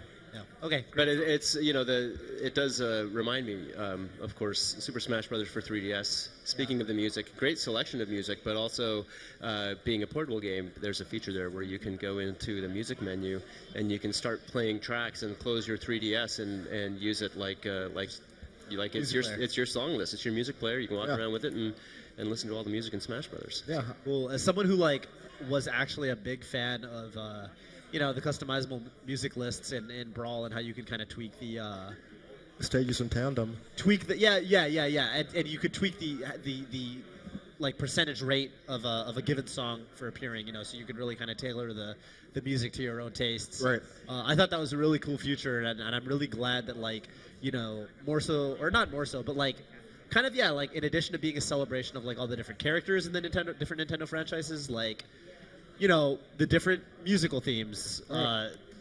There's a lot of neat elements that kind of come together to make Smash Brothers kind of what it is. So. Yeah, I mean, a lot of people call Smash that fan service title, and it's what everyone argued when they were younger. Who would win in a fight? And now you have all these songs and all these stages, and it's a huge nostalgia trip for someone as young as I am. Right. So. Right. So, Yeah. I mean, for me, it's really all about the Balloon Trip song. The theme song from Balloon Trip has always been one of my favorites since back in the NES days. Actually, earlier on, we had a meeting beforehand, and I caught you dancing, and I'm pretty sure we didn't catch you dancing on camera, and that's No. probably for the best. No. You have you have a reputation to maintain. I do. And so do these two players. So do these two players. I think we have got the game reset. Hopefully our video signal is back up and running, and I think we're ready to go to the stage and watch this match. Yeah. All right. So once again, Zaltis and Baez. Rosalina and Luma versus Samus. And again, we're seeing the zoning play once again. Yeah, and Samus again running right in there. So I like the choice, by the way. They go back to Yoshi's Island. I respect the decision. Yeah. Kind of saying, okay, this is the stage we rolled. Let's just go right back there. Let's keep it there, yeah. Yeah. And again, the zoning game is clearly in play, and Samus has to figure out how to deal with it. So we're getting these delayed missiles. Is there a custom move from the Samus that we're seeing? With That is possible. It's Rosalina using the down B there to just, it's a gravity move that pulls the items out of the air, sucks them up, and Into just orbit, and right. just destroys them. But yeah, Samus is using a special charge missile, and that missile takes a bit longer to charge, but then shoots out rapidly with higher damage. Nice. Yeah.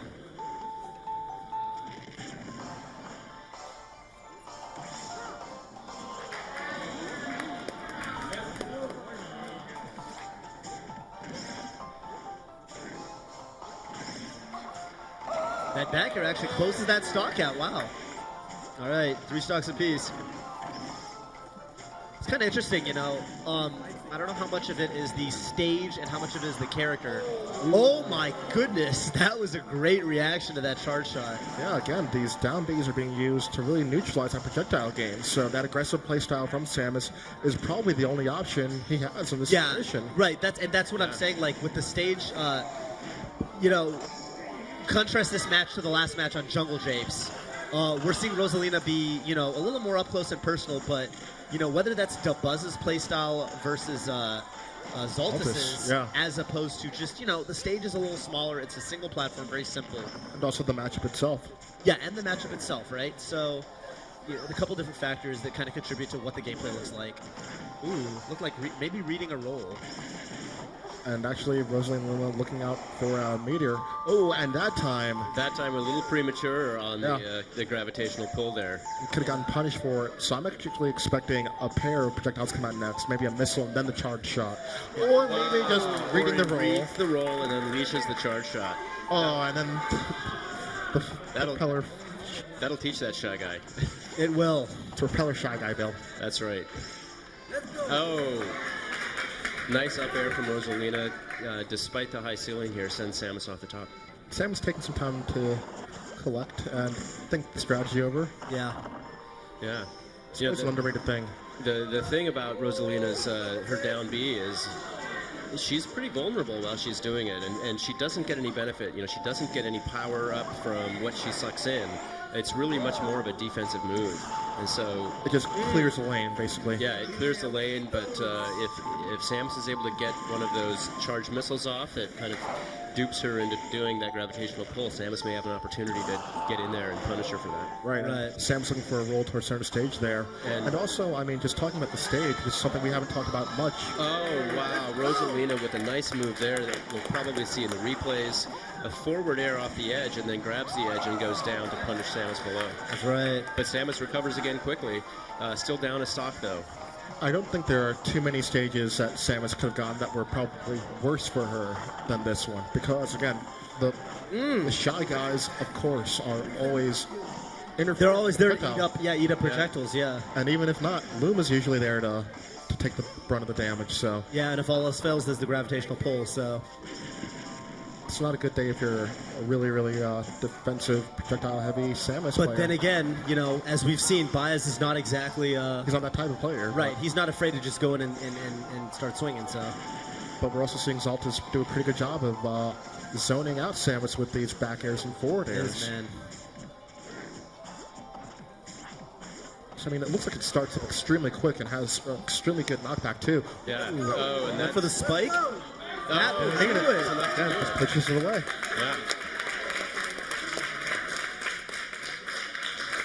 Rosalina and Luma are continuing to have a good showing today. Yeah, man. Just match after match. Yeah, and I mean, we have 4 players left, and, well, Yeah. pair of them are.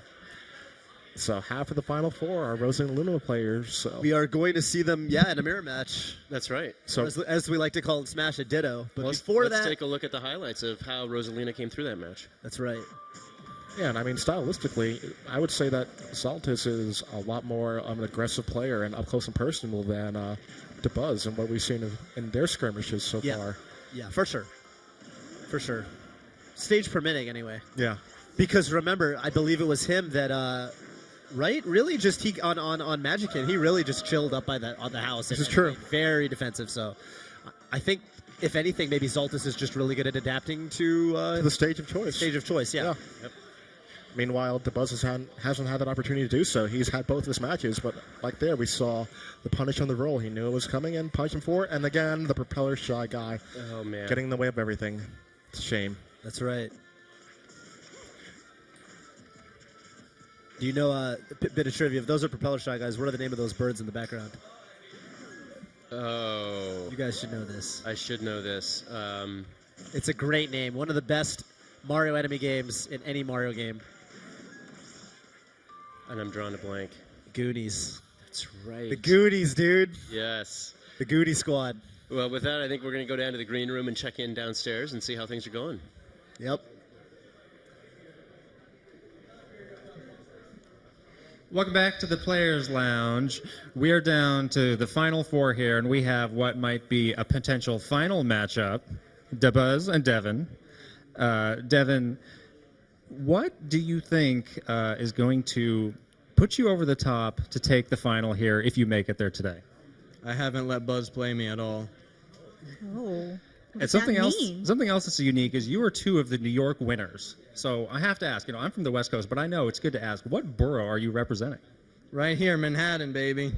Very nice. What about you? I'm representing Long Island. Long Island. All right. So it might come down to a New York versus New York borough battle. And I also want to just point out that, DeBuzz, you were a winner of our Kid Icarus Uprising tournament a few years ago, so you might be able to add another trophy to your collection. That's why I came here. I want to try winning this. I want to take it all. All right. All right. Thanks, guys. Back to you guys. Oh, I mean, in baseball, we have...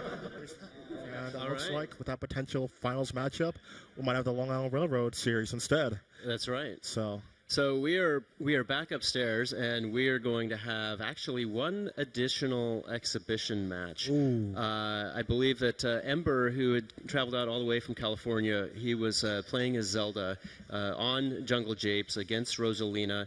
Obviously, it was a very difficult match. I think within some of the custom control settings, Ember is feeling maybe he didn't get the control setup that he had requested, and had suffered a bit in the match because of that. And so, as just to kind of make up for that, he wants to take it out on you. He wants to take it out on me, and I'm more than happy to be his punching bag. Cool, as long as it's not me. I'm going to. You seem to manage escaping all of the action today, other than what's happening on the mic. Of course. Of course. I mean, my ego can't take a loss. I'm very, very happy watching my New York hometown players do really, really well and defending our turf here. So one thing, though, that I think I am going to do, because we've seen so much of Rosalina and Luma today, I would like to give people a look at another character, and I'm going to go with a personal favorite of mine, Duck Hunt. Okay. Ooh, this is actually a character I'm quite familiar with myself. So yeah, having played Bill Trinen's Duck Hunt earlier in some casual matches. Yeah, it's pretty good. Well, you'll see. You'll see. Zelda, being a character that is a bit of a harder time kind of getting in. I could see Duck Hunt as being a major annoyance. Counterpick. Yeah. I mean, is Bill? I'm not going to counterpicking. Bill counterpicking this guy. I don't want to go there. Is Bill floating? Bill, not being the finest in moral fiber, if you will, it's certainly not out of the picture. Maybe he just wants to, really send home the message that, hey man, no Johns, your controller settings are what they are, but I don't know. You're still going to hold on I to actually this don't believe loss. anything I'm saying right now. Oh, who knows? Yeah. But Duck Hunt Dog is a character we haven't. Well, the Duck Hunt pair is a character we haven't seen yet today. Even though it's two characters, not a public character, you're controlling both at the same time with the same moveset, and I really feel that character is a character we're probably going to see a lot of in the tournament scene. I think one of the predominant like projectile characters in Smash period. In Smash period, really, yeah. Yeah, I mean, Duck Hunt is all about the projectiles. He's got like three different ways to keep you out.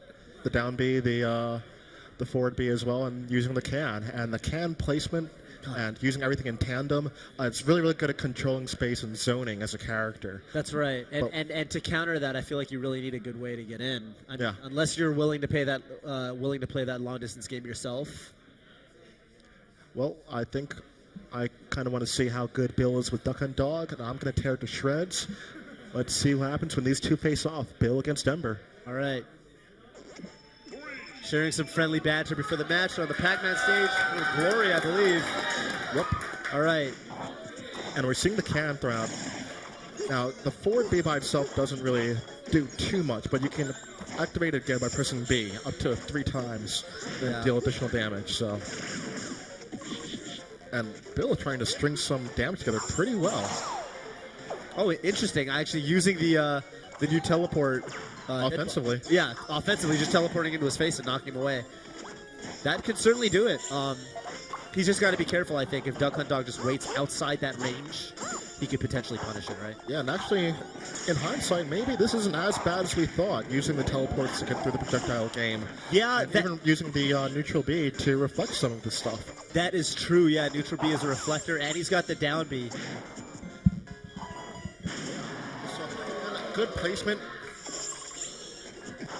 Good stuff. Yeah. All right, so this is pretty dead even right now. Down smash from Zelda, setting him at a really low angle, but Duck Hunt will make it back. And look at the use of the forward B, trying to figure out the trajectory that Duck Hunt is going to recover and KO that way. Yeah. All right, up throw. Oh, he tries to teleport up the chase, but he's at far too high of a percent for that. I like the idea, though. Yeah, it's a stellar idea. And there's the lightning kick. Oh, and you taunted Bill? Ooh. Do you know what happens when you taunt Bill? I actually don't. I don't either. Let's find out. Okay. The down smash. Yeah. It's like kind of back. Right. It's pretty confusing, like which way that move is going to send you, because it just kind of knocks you back and forth a little bit first. Yeah, using the can once again. No, it's this projectile heavy game. It's kind of hard to get through. Yeah. Yeah, Bill absolutely content to like sit on one side of the stage. Yeah, I mean, that's part of Duck Hunt Dog's game. Duck Hunt is really not too keen on approaching. No, not at all. Solid at it. He can definitely get the job done. Ooh, the really well-placed forward air, right, to get that final smash. He needs to be... And he gets it. That's KOing Duck Hunt and sneaking into the lead. Yeah, that's what happens in the projectile war with the final smash. That's true.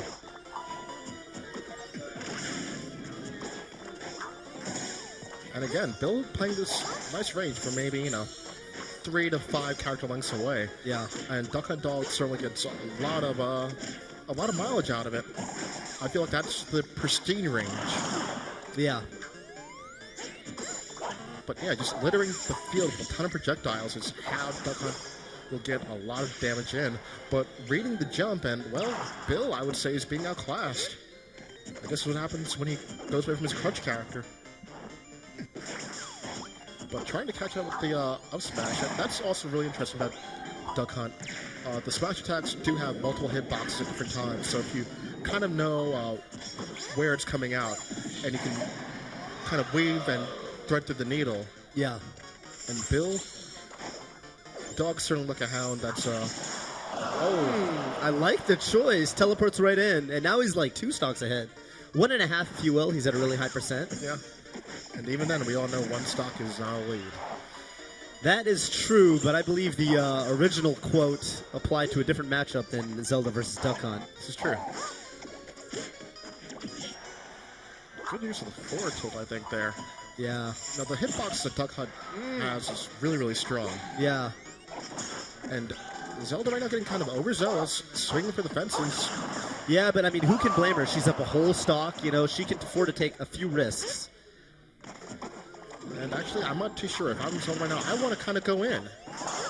You don't want Duck Hunt to kind of serve the projectile game. Oh, that's why you want to go going in. Crushing victory over the TrinTroll. Feels good, doesn't it? Well, you know. You have to live on vicariously through. Sure, yeah. Very, very strong play.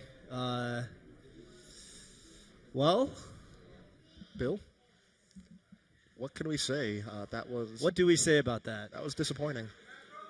Ouch! I wasn't gonna say I was gonna put it nicer than that, but. No, that was definitely disappointing for me.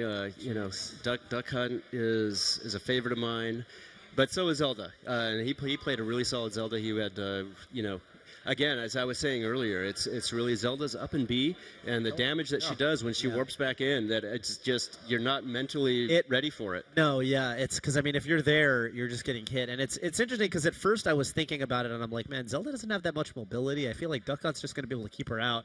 But then we started talking about okay, first of all, she's got the teleport, that's big. She's got the neutral B, that's a reflector. Yes. And then suddenly it doesn't seem so bad, and then Din's Fire in itself is a pretty darn good projectile. So she's got her own stake at the projectile warfare game, and of course when it comes to projectiles, that final smash really kind of started the whole momentum train. Yeah, that was the moment where I just kind of lost it and wasn't able to recover from there. That's rough, yeah. And actually, I'm pretty sure we don't have replays of that because we would see her heartbreaking. But we do have a bracket that will show the semifinals. Yeah, we are going to get to the semifinals. It's we're moving quickly through this tournament. We are down to the semis now. We've got our first match, which is again Devin 3000 from here in New York against Jumpman from Dallas, Texas. Mario against Kirby. Once again. Isn't that what started us off? It is. Feels that way, yeah. This is, I think, going to be a great matchup. And then we see that on the other side of the bracket waiting for us afterwards is going to be a Rosalina elimination match. Yeah, that's going to be interesting. I mean, we call those dittos in our terminology. Yeah, almost kind of like a shout out to the ditto Pokemon. There you go. Almost, I like kind of the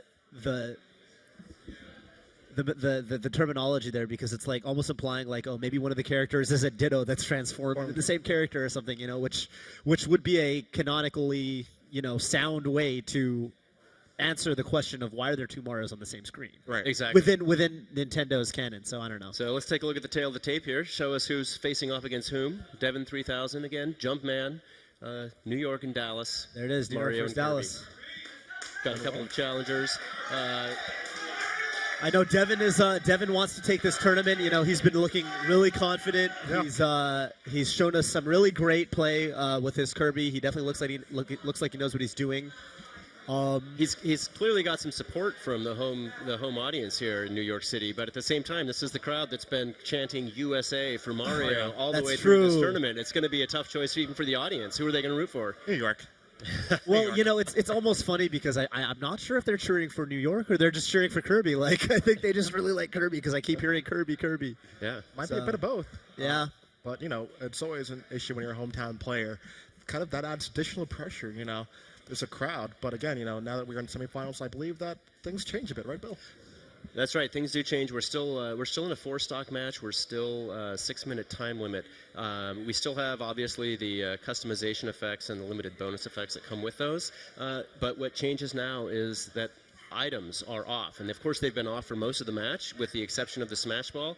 Semifinals on, there is no more Smash Ball, and so we're going to see a change here in terms of how people are fighting one another, and they're going to have to rely more on their own familiarity with the character and their opponent than perhaps on the advantage that can be brought by getting that Smash Ball. That's right. Yeah, I mean, the Smash Ball often provides this way to really turn a match around quickly. Maybe not for Rosalina and Luma, but it's rough when you're down a lot, and now that the Smash Ball's out of play, it's just going to come down to the fundamentals.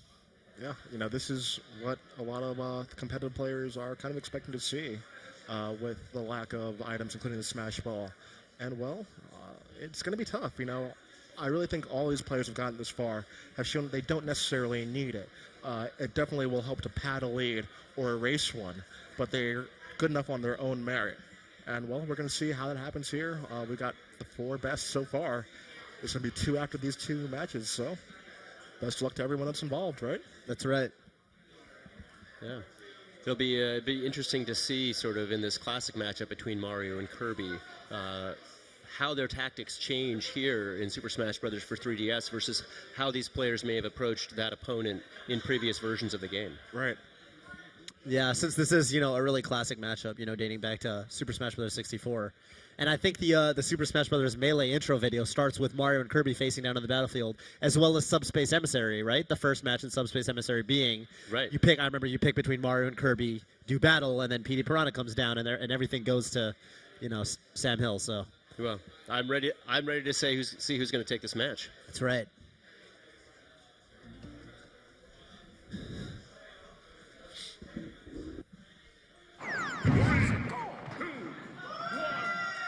All right. Kirby chants are already beginning from the crowd. Mario quickly going to charge up Flood there. Take advantage of that later. We'll see.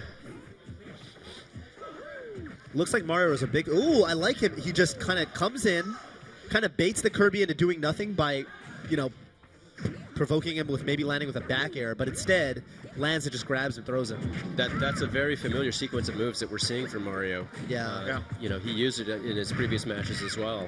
That's right. Also another familiar sequence. We've seen Mario going for these up tilts after throws and whatnot. That's and right. Trying to connect with an up smash at some points, and some characters are even like we saw there, an up air. And Jumpman certainly showing why he's in the name, and Jumpman currently has a high ground. That's right.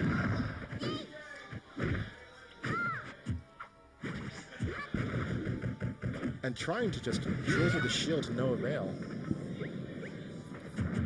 It's going to be interesting because we see a lot of transformations on this stage. It's going to pose some challenges, I think, for the players. Down throw, no follow-up. Tries to just bait a roll towards center stage because everyone tends to want to go to center stage. It's the safest place to be. Yeah. And the up air was placed there, but veteran move decides to go towards outer, so... The Kirby chant is out. The Kirby chant is out, but Mario... Going for that down throw to forward air. Not quite the back air for the KO. Right. Trying to read the roll from Mario. Mario holds tight. I like it. And I think also Kirby's floatiness is coming to effect because Mario is going for a lot of these moves that he's done before to no avail, just because Kirby is not a... That is true. Right. Yeah, I remember a lot of these, combos he was going for working on Fox McCloud. Kirby, of course, he's not going to be able to be comboed the same way Fox is. So, maybe Mario's going to need to switch his choice of throws up. And we're also seeing some desperate smashes being thrown out by Dan. I think he might be slightly shaken at this point. Yeah. But also a really good air dodge from Jumpman at that point.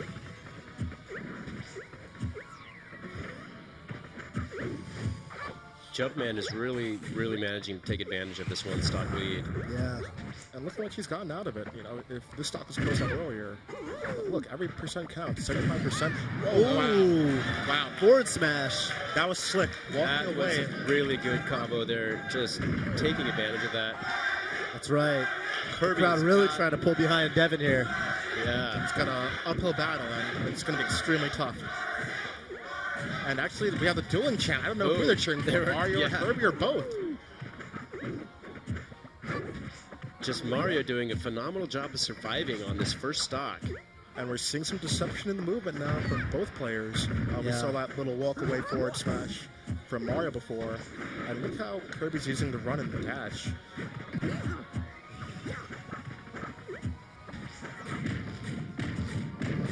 Oh, this hurts. He's trying to get in, but look at all the damage he took. Yeah.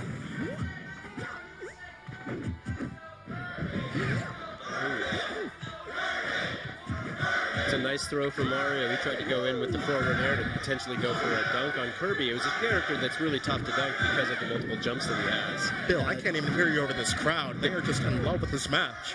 Yeah. Mario, the wall jump. Uses the wall jump for an impressive recovery there.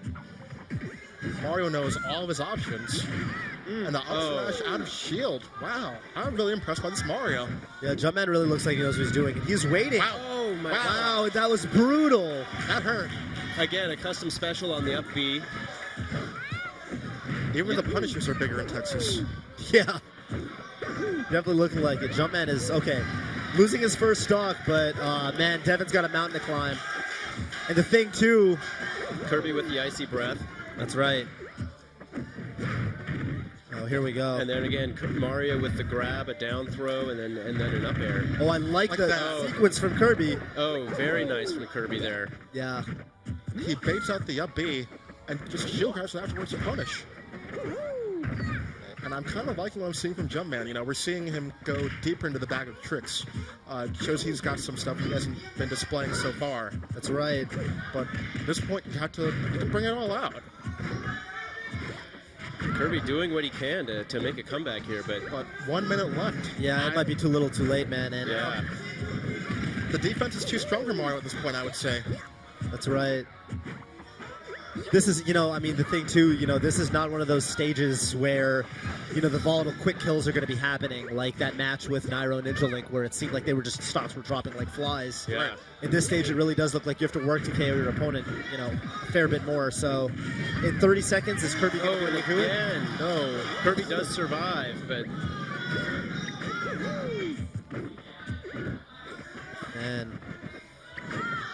And you see that there, he turned around instantly, went for a grab. We call it in Smash Community a pivot grab. Yeah. So this guy certainly knows his stuff. He might be a sleeper pick, I would say. Or if anyone was sleeping on before, they had to be well awake right now. That's right. And this is going to be a timeout for poor Kirby, if not a KO. Just as the match is about to end. Just as time is about to go, Mario again with that powerful custom up B. Yeah. Oh. Devin making it into the top 4 at this tournament, not bad. And he played really well, but yeah, honestly, just looked like Jumpman really had his knack on the matchup. And again, that's what we were talking about before. These were 2 characters that were available in the demo, so you're going to have that matchup experience. If you've been playing as Mario, as Kirby, you're going to be playing, one of those other 4 characters. Yeah. So let's look at some of the spectacular moments from that match. There were a number of them. Yeah.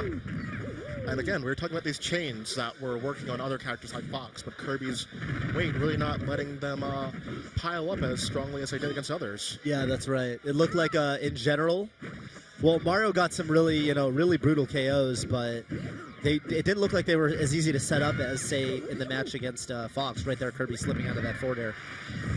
But then Mario punishing with the back. Right. Nice, and he walks away to bait Kirby to come in, forward smash. Yeah, that was better. I like that. And then here comes that impressive wall jump recovery from way down low.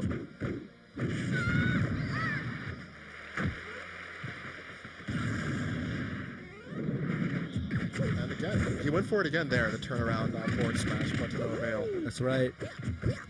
And again, at this point, Kirby's just trying to make anything happen. Yeah, it's so rough because, in the back of your head that, man, even if I take this stock, I still have another one. I'm not going to win. There's no way to take another stock in 10 seconds. So you never know. And then right there, Mario shields and comes out with the up and B for the final KO. Yeah. As time is about to expire. Right. Yeah, that shield into up B looked like a really, really just solid setup, and it was KOing at around 100, which is pretty good. Yeah. Yeah. So, good stuff to Jumpman. He'll be advancing to the finals to play the winner of this upcoming match, which will be DeBuzz versus Zaltis. The Rosalina Ditto. Yeah. We've got DeBuzz as player 1. Right. So, all right. Zaltis player 2. New York, Miami. Yeah. New York has certainly done well so far in the tournament. Certainly good representation here in the quarterfinals. That's right. Both players made in the top 4. I can't be any more proud than I am unless, one of them takes it home. And all our hopes rest on DeBuzz. But this is going to be interesting. We saw DeBuzz really getting that keep away and zoning game going on Jungle Japes, both of his sets so far. And Zaltis has had to kind of change his style back and forth based on, what stage he's on the matchup. And this is going to be interesting. I'm not sure how much experience both players have, but that's kind of one of the nice things when you're playing a Ditto. You know what your character is capable of. You know their strengths, you know their weaknesses. And it's just a matter of who's able to exploit them or has a better handle on that. That's going to be able to take the victory. That's right. Yeah, I think going into this, we should take care to identify these these players by their character's color. Okay. Perhaps I'll try to take note of that as the match starts, and then we can identify them as Dabuz and Zoltis. Yeah. Certainly, I'll be interested to see if we end up on Jungle Japes yet again. If we do, I'm going to go tell Dabuz to buy a lottery ticket or something. Yeah, that's how many stages are there in this game in total? Oh man, now you're taxing my memory. I don't know off the top of my head. It's got to be. It's got to be. There's got to be about 4 rows, probably 7 to 8 across, somewhere in the 32 to 35 range. Right. Yeah. And to random into Jungle Japes twice. That's a one in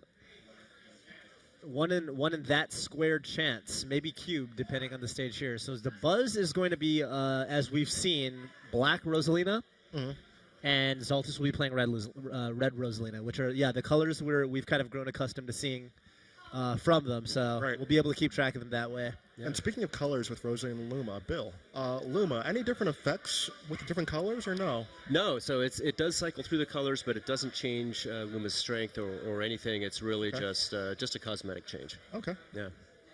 Just for all you at home, I want to take note of that. Yeah, these aren't unlike the Pikmin, from Olimar. Right, very very different in that sense. Right. Yeah. I'm surprised that we haven't seen a Pikmin and Olimar in this tournament. Well, I mean, the one guy here who's been highly touted for playing Pikmin and Olimar is, he's up there right now playing Rosalina and Luma, so. Yeah. He's, definitely no slouch at Olimar and Brawl. Right now he's looking to make waves with Rosalina, and he has done an impressive job at that so far. So here we go. We're going to go into the match. I would say, honestly, man, from what we've been seeing, I feel like Dabuz is the favorite. I feel like Zoltis is the underdog right now. Oh, and look at that. All right. Who will buckle first? Dabuz decides to approach. Okay. And it looks like they are both using the same custom side B with that long-range star bit. Okay. Next we have a bit of a start from Dabuz, using the stage, actually the seesaw, to kind of get his offense started. That's right. Both players playing very defensive. Okay, first kind of opening here. I think this match is going to be mostly determined on who's able to control their Luma. And right now Dabuz is without his. Let's see what we can do without it. This is the first time I think he's lost Luma today, maybe. Yeah. Did a really an appropriate term for this match, because these two players seem to not only be playing the same character, but a very similar style. Yeah, absolutely. Yeah, this is pretty neck and neck right now. Neither player has really gotten, a huge punish on the other. It's just kind of been trading blow for blow. But here we see Zoltis taking out Dabuz's Luma there. I respect it. It's a good choice. It's playing the matchup, like we said. You know what your character is good at. And we see Dabuz with a well-scouted read, going for the down smash. He would have covered both options, staying in place and also the ball behind. Yeah, and again, Zoltis going ahead, using that forward dash, taking care of getting that Luma out of there. And even still, he's able to perform pretty well without Luma, so far we've seen. Up smash, not going to close out the stock quite yet. Again, look how far away Luma was after that. Good choice from Zoltis trying to approach then. Oh, nice use of Luma there, shooting Luma out. Oh, but wow, Zoltis during the recovery using Luma on the attack, but still not able to survive. Yeah, keeping it simple. Forward throw is going to close it out. Yeah. Not going for anything fancy, just saying, I'm going to either get the KO or I'm going to set you off the stage and try and edge guard you. That's right. Oh, the down smashes are flying right now. I can't even tell whose Luma is whose. Yeah, Zoltis is trying to even this up right now. Now I can. I was wondering when we were going to see a grab. Yeah, Dabuz actually waited for the sidestep. I really like that choice, but Zoltis evens it up. Nice trade. Dabuz taking a moment to collect his thoughts. I like it. Or maybe not even collect the thoughts, but try and get some more time to... wait out the stage transformation. Yeah, it could be. Yeah.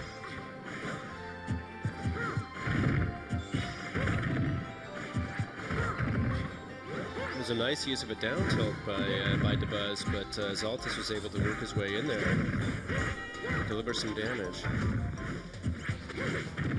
Oh. And wouldn't you know that New York traffic comes to haunt DeBuzz in ways that he just is not ready for. That's right. Looks like Zaltis was able to shield his car. That's why we take public transportation. Oh, wow, and actually throws and tries to get a confirmation with Luma afterwards. Yeah. Power Republic character. Yeah, like what we're saying. Actually, Zaltis is taking the lead. Zaltis shooting Luma out, trying to damage from far away. Ends up retreating. We are dead even now. Yeah.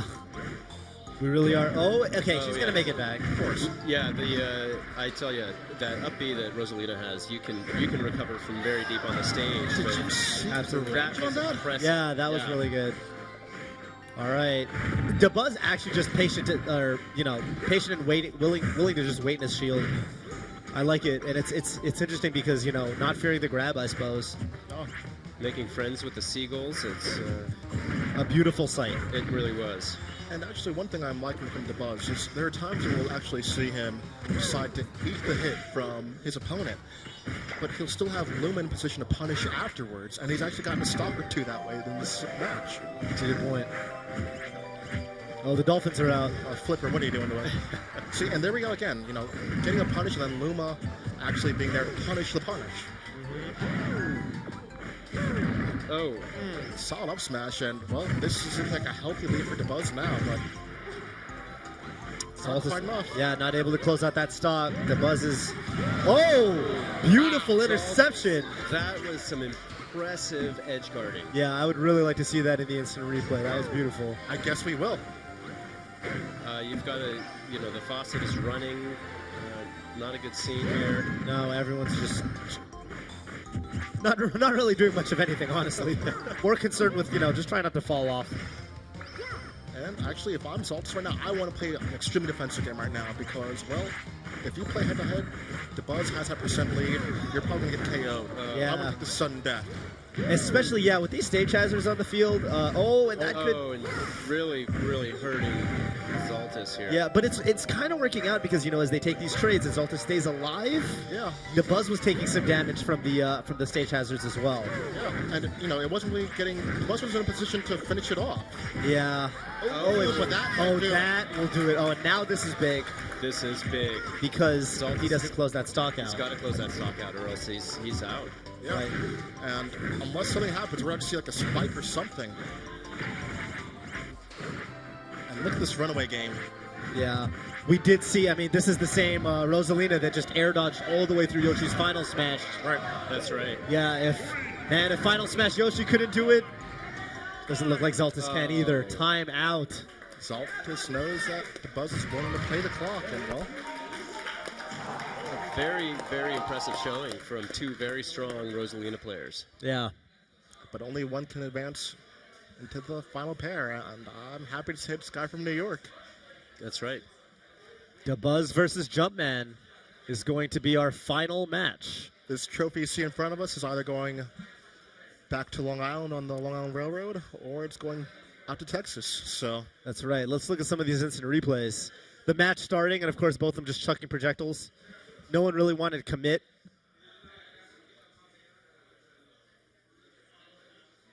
Yeah, I have to say that watching these matches, this custom on the side B with Luma and those long range starbit projectiles are starting to look really appealing to me.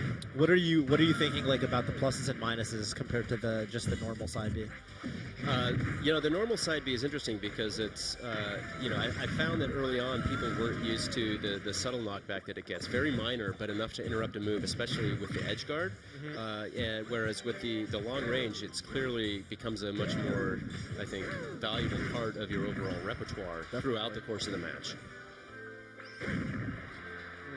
that's an example of really the benefit of Luma, especially where you've got a little bit of spacing between you and Luma, just short range enough, and you use that with the side, with the forward smash, and it really extends the reach. And you saw really take advantage of that for a KO in that case. But in that situation, we just saw that aggressive offstage play from Zaltis. So Yeah, I really like that, honestly. That was the play he needed to even up that stock count. But unfortunately, that stage hazard just put on a lot of damage, and he wasn't able to survive this hit. No. The down smash catching the roll. Yeah. Down smashes in general just kind of being like a really good move to catch rolls, especially, Rosalina's, where sometimes they'll stay in place and the forward hit will hit that location. And should they roll, the backwards hit is there to cover the spot behind you. So that's right, and we saw at the end of the replay there that Dabuz really again taking advantage of some really excellent air dodging to just avoid any kind of potential for a late game KO that may have evened it out. Yeah. All right. So we're going into the finals? Yeah. We're going to take a look at the bracket here. The main event, it's come all the way down to this from 16 different GameStop locations all across the United States. There were 64 players at each of those tournaments. So this has been quite a journey for all of these guys that have made it all the way here to New York. They've come through a powerful bracket here. We've seen a lot of really high-level play. And ultimately what it's come down to is Jumpman from Dallas, Texas, and Dabuz from right here in New York City.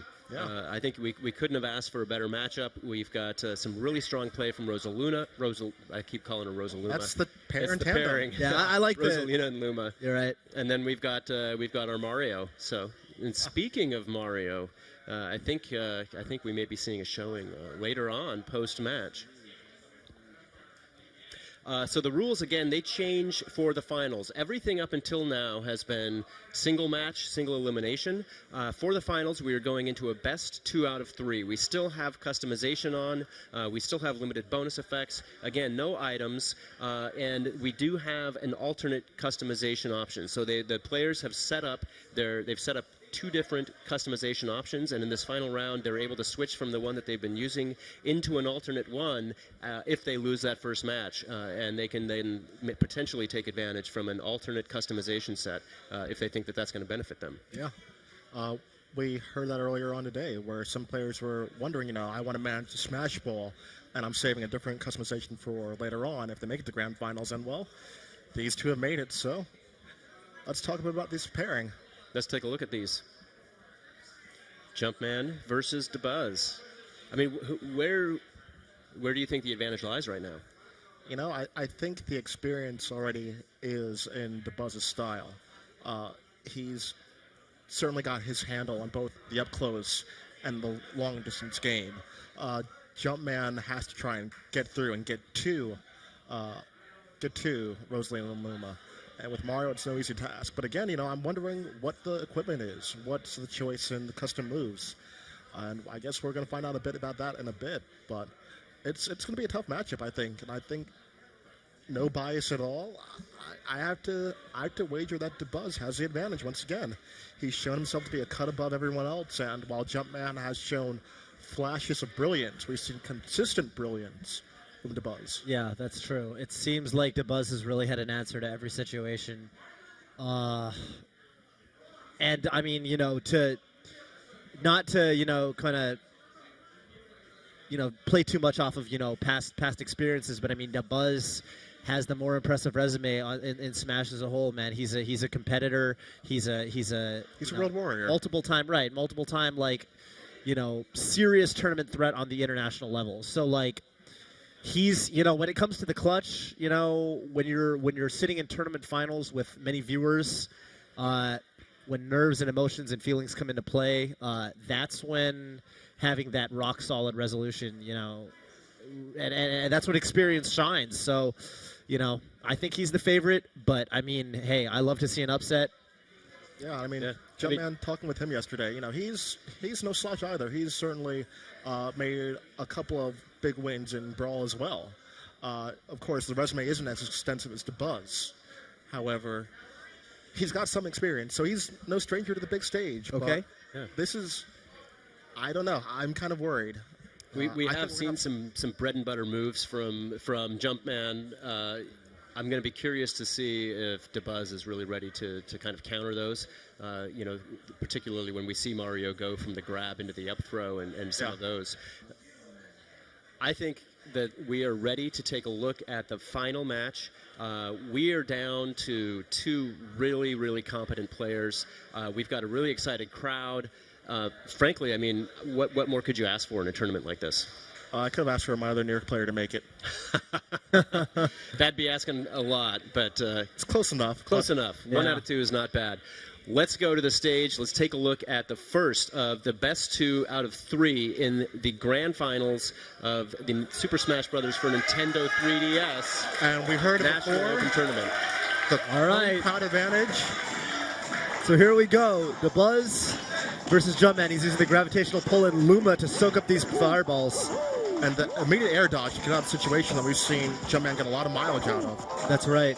I think the fast fireballs, even though, DeBuzz is an answer to them, I still like it because it forces DeBuzz to respect the long-range game from Jumpman.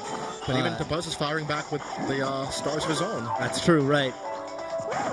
But it's basically, it basically emphasizes that Jumpman isn't the only person that's, going to have to go in. Yeah, I like this kind of game of projectile chicken. As that situation, we actually saw DeBuzz kind of with a solid answering back.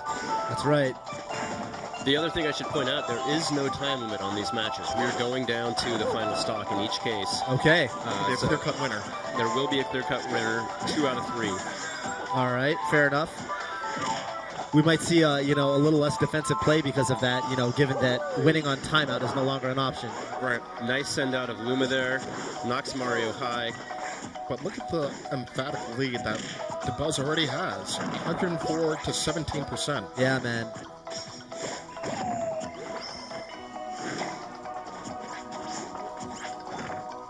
And a good neutral air for Mario, but okay, we're starting to see his grab game going.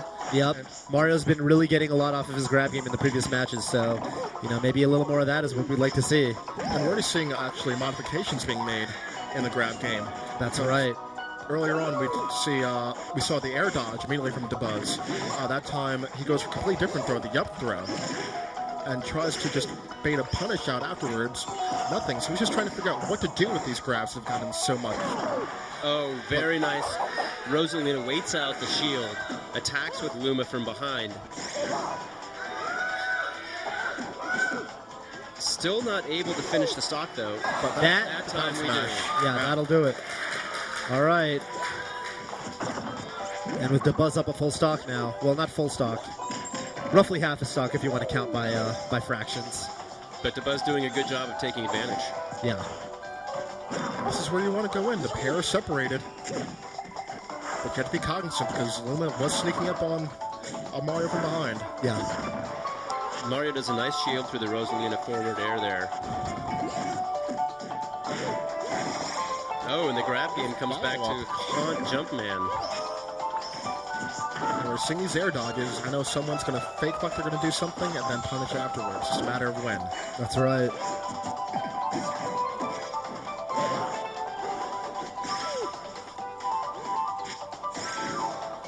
Nice backward air from Rosalina there.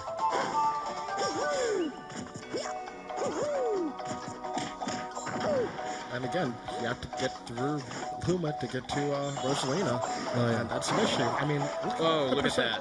You just push Rosalina right past your opponent and attack from behind. But Mario with a quick recovery there, he's got a nice up smash. At least evens up the stock count even though he's behind in percentages. Yeah, I mean, it's going to be tough to kind of erase this deficit. But, Jumpman has done some fantastic things today. I'm just not sure that DeBuzz is going to let him do it again to hit. And look at the spacing using the down tilt there. Yeah.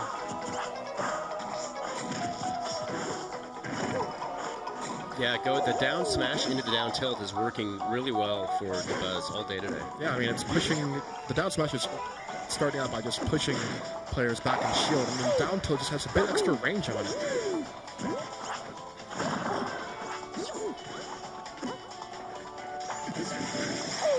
Excellent patience from DeBuzz on the ledge there. He waits for the perfect moment to get that up air, and then another up air to close it out. That was a great show right there. Finishes it with the little bow and curtsy and the wag of the wand. Yep. And again, another one of those kind of awkward grabs. Yeah, it looked like Mario was like kind of out of there, but not quite. Rosalina has deceptively long arms. Looks like it, man. I'm liking the way that DeBuzz is going into his sort of a dash to the left, which he instantly then pivots and turns around to do the Rosalina, or the Luma starbit shot. Right. But again, Mario going back to that grab game. But, really hasn't gotten too much, but putting on that pressure with Luma from across the stage and letting him formulate a game plan as well. That's one thing people don't think about when you have space. You get to rethink, you get to take a breather. Yeah. Mario certainly playing more aggressive, seems to have gone away from his distance game with the long-range fireballs. I think he was just aware he was being outclassed in it. The grab game, however, he's gotten a lot out of. And look at that, we get the air dodge and then an up tilt afterwards. Probably looking for an up smash instead, but that'll do. And we got the pivot grab there. Oh, the neutral air right there was just well-timed and well-placed. Yeah, definitely.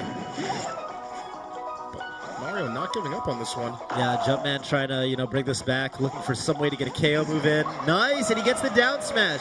Yep. Taking advantage of DeBuzz actually trying to, grab the ledge again, but in this, new version of Smash, you do not get invincibility grabbing the ledge after the first ledge grab. Right. You have to land on stage first, so yeah, DeBuzz was actually very vulnerable there. But he still has a humongous lead at this point, so. Yeah, that's true. Perhaps if he can, get a bunch of damage before taking the stock. I mean, if I'm Mario right now, I know I'm going to lose the stock eventually. It's just a matter of just trying to rack on whatever percent I can. If I can get the stock itself, fantastic. But I'm not looking for that. And yeah, DeBuzz is just aware that Mario's having issues getting in. He's going with a lot of these rolls. The up tilt, strong anti-air. The quick up is limited, so. But not quite KO'd yet. Yeah. DeBuzz is taking good advantage of that. Beautiful. What a beautiful edge guarding it with the footstool. Yeah. Footstool followed by a down air that Mario just was incapable of recovering from. We're going to see that one again. But again, that was the hitbox we were talking about. Sometimes it spikes, other times it knocks him back. And I think DeBuzz actually had that one in place so that way he could footstool after. DeBuzz is kind of being a showman right now. I think he's got a lot. He's got a lot out right now. And he is really just chaining things together left and right. Yeah, I mean, he has some solid reads. I mean, even that one right there, he just charges the down smash in front of Mario, waits for him to drop his shield, and by that point, he's already dropping it. Yeah. It's just lulling his punch with false sense of security, and that's what we call conditioning. He's doing a fantastic job of it. Just right there, it looked like he was trying to cover the air dodge with some kind of aerial. He was just a little misspaced, but you could tell the idea was there. Like, he's totally covering a lot of this Mario's defensive options. And again, Luma lurking over there. Yeah, he's doing the Bill Trinen, putting Luma by the ledge there. That's right, Luma by the ledge. We saw him earlier trying to pull the down air with Luma by the ledge. His spacing just wasn't quite right. But he's making great use of Luma, really controlling space. Oh, and there you see it again, the down air from Luma. Mario shields through it though. Yeah. Okay. And he went for the footstool again, if I'm not mistaken. Oh, and Luma is gonna... That may have been a bait. That may have been a bait. Oh. I mean, the damage helps, but, with no, room to recover. Yeah. It's not going to do it. It looked like Jumpman, honestly, just kept getting edged out in those little situations where DeBuzz was reading his defensive options, honestly. Yeah. And from the close-range, far-range game, it looked like DeBuzz just had total control. And in fact, that was a case where Mario's custom up B, actually by connecting where he did, probably hindered him from getting a recovery back to the ledge. Yeah, because, I mean, normally you would go right through them, right? Yeah. Steal a bunch of their lunch money in the process. Exactly. Right. And actually, we're going to see there is no lunch money being stolen, but we are going to see some of the highlights of that match right about now. And again, that offensive projectile game from both players is being put to task, but Luma, again, just lurking behind. You have to be cognizant and aware of Luma's placement. Can't get too comfortable. And even then, there was a little bit of a delay before the down smash as well. Yep. So. I almost wonder if he was waiting for a roll. You know, like I was mentioning earlier, the back hit of the down smash, we'll cover that. Yep. There was another example, pushing Luma right past Mario and then attacking from behind. That's right. You know, with that down smash, I almost wonder if Jumpman was going for a similar setup as he got later in this match, where he down smashed Rosalina out of her ledge grab. Right. I think right here, maybe? Yep, it should be here. That's the second time. There it is. And also, we're seeing Jumpman trying to figure out the spacing. And that's where, you know, DeBuzz really taking advantage of that, that neutral air and then the footstool. Footstool, yeah. Yeah, beautiful stuff. And that bait, I mean, he left Luma there purposely. I thought that was fantastic. That's right. It's really, really next level stuff we're already seeing from DeBuzz, and you know, this game hasn't been out too long. So yeah, that's true. All right. He's already figuring things out, but I think this pair might be thirsty for blood. DeBuzz knows he's just one win away from that trophy right there. And Jumpman, he's approaching it, but he's got to win 2 straight, and DeBuzz has shown he's a formidable opponent. That's 2 straight against DeBuzz, I think, is not going to be easy, but we are ready to go into match number 2. This could be the final match. We don't know. This could be the clincher. This could be the clincher. Yeah. I'm excited. Let's go to the stage and see how Jumpman is going to adapt and try to pull this one out and keep the finals going. Yeah. Because at this point, that's what he's got to go for. Yeah. But here on WarioWare. But we are on, this is the Omega version, which means it's a Final Destination version of WarioWare, so we won't get any of the shenanigans that you would normally see on this stage. No. But Luma is gone immediately, and I think that bodes well for Jumpman. He's to apply a lot of pressure, deal damage now, because we know Luma will be back soon. Yeah, that's right. I mean, this stage is going to be pretty similar to the last. One notable feature of both the stage and the last one is that there are walls riding right all the way down to the depths, so that could provide, Jumpman some opportunities to wall jump to recover. Exactly. That might be, especially given the fact that his up B is interceptable, as we've seen, that might be a tactic. And it looks like he's trying to use his cape similarly to Rosalina's gravitational pull, but yeah, it just seems like Rosalina has, ever so slightly the edge in those projectile warfare type situations. Yeah. I mean, both of them have extremely quick startups on their projectiles and whatnot. But right. Yeah, honestly, I feel like this would be even rougher for Mario if he didn't have that quick fireball to customize. Yeah. And first stock, and DeBuzz again taunting. Yeah, man. That's one thing we always forget about. People taunting for a reason. You get in your opponent's head. You make them want to make a mistake because they get over-aggressive, they get overzealous. And I don't know if you noticed that, but DeBuzz was out there in space, over the edge, does a side B, which would for him be off stage, but Rosalina shooting the star bit into Mario's back, giving DeBuzz the time he needed to get back on stage. That's right. Well, he's a guy that's aware of all his options, and it makes sense. The guy played Pikmin and Olimar and Brawl and got extremely fantastic with them. He's good at managing multiple characters at the same time and figuring out what his options are based on the situation.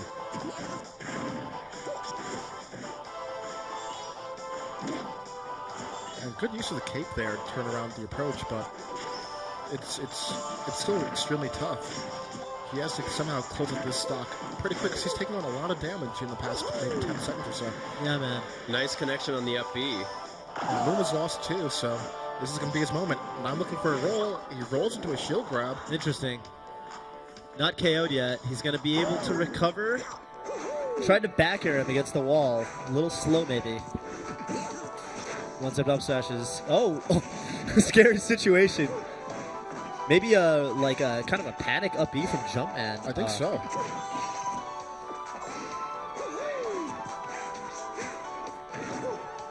Interesting. Now that Jumpman isn't donning the USA outfit, I feel like the crowd is a little more for Rosalina and Luma right now.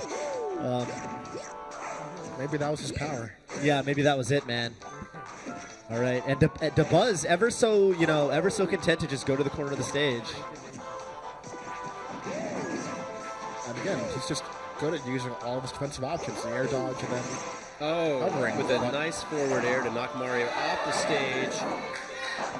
Mario is not going to be able to Push survive. him away from the edge and then still using that up B, which has such great range on it to get back on stage. DeBuzz really taking advantage of some of these unique movesets of Rosalina. And again, there you see that just Mario sleeping, harassing Mario from the backside with Luma in the star bits.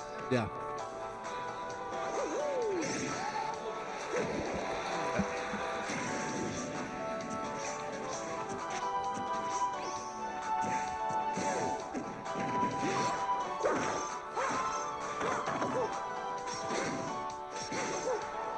Again, he's looking for an air. He's looking for an edge guard. Well, he got. Wow. Yeah. That was crisp and clean, and That definitely looks like, you know, one of the downsides to that explosive up B. On one hand, it does get you those KOs at low percents, but on the other hand, man, it does look like it hurts his recovery. It does, definitely. And Rosalina, I mean, DeBuzz with Rosalina is really doing a good job of taking those down smashes, knocking him off edge, and then following with a down air to really force him off to the side.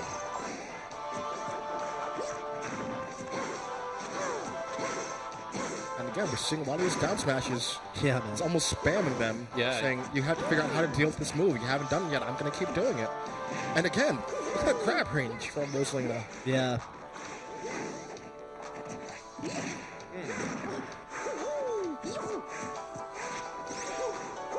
Catching him. Jumpman air dodges to safety finally, but man, with quite the percent deficit, not to mention the stock deficit, this is looking rough. Yeah, everything that Jumpman is doing to approach, DeBuzz has an answer for. He takes to the air, immediately there's an up smash in his vicinity. So, yeah. There's the up B connecting. Rosalina's not quite at the high enough percent for that to threaten a KO. Jumpman looking very vulnerable. It seems he has gotten Luma off the stage. Yeah, it's kind of reminiscent of like Mario's throw on Bowser in Super Mario 64, just sending him flying and knocking stuff over in the process. That's right, but then, you know, time passes, Luma's back. Yeah. Rosalina still able to keep Mario at bay while she's recovering off stage. And again with that is that it? And that's That'll do it. And I believe that we have got a champion. Yes, indeed. Good stuff to DeBuzz. DeBuzz really showing the power of Rosalina and Luma. Yeah. All throughout this tournament. Not dropping a single game, man. That is an impressive run. Statement. I don't think anyone even got him down to one stock. I don't think so either. Just straight through the bracket. Yeah. You know, he dominated today from the opening gate all the way to, well, his trophy. So yeah, man. And there it is. Let's take a look at the replay of this match. I mean, this was just textbook by DeBuzz. Oh, it's not textbook yet. He's writing the textbook right in front of us. Yeah. We're about to see the first edition. All right, so you know, kind of carrying in the tradition of the previous game, DeBuzz really just going all out here, going strong.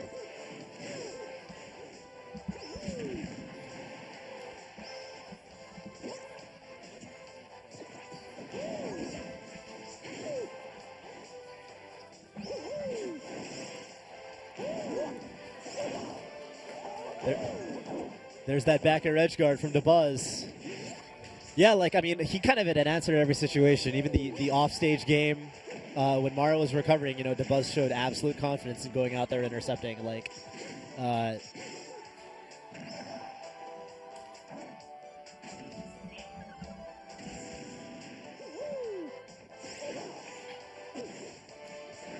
down smash and the back air try to cover options. Looks like he whiffs the grab, but all right, there's a Jumpman almost clutching out that stock with a down smash, but DeBuzz surviving. He's back to the ledge. Yeah, he got overzealous with that edge guard, and DeBuzz takes advantage of it. Yeah, it definitely seems like with that customizable up B, it's really powerful, but you know you're gonna sacrifice some recovery ability. So, well, first and foremost, congrats, DeBuzz. Thank you very much. How's it feel? Oh, it feels amazing to do this.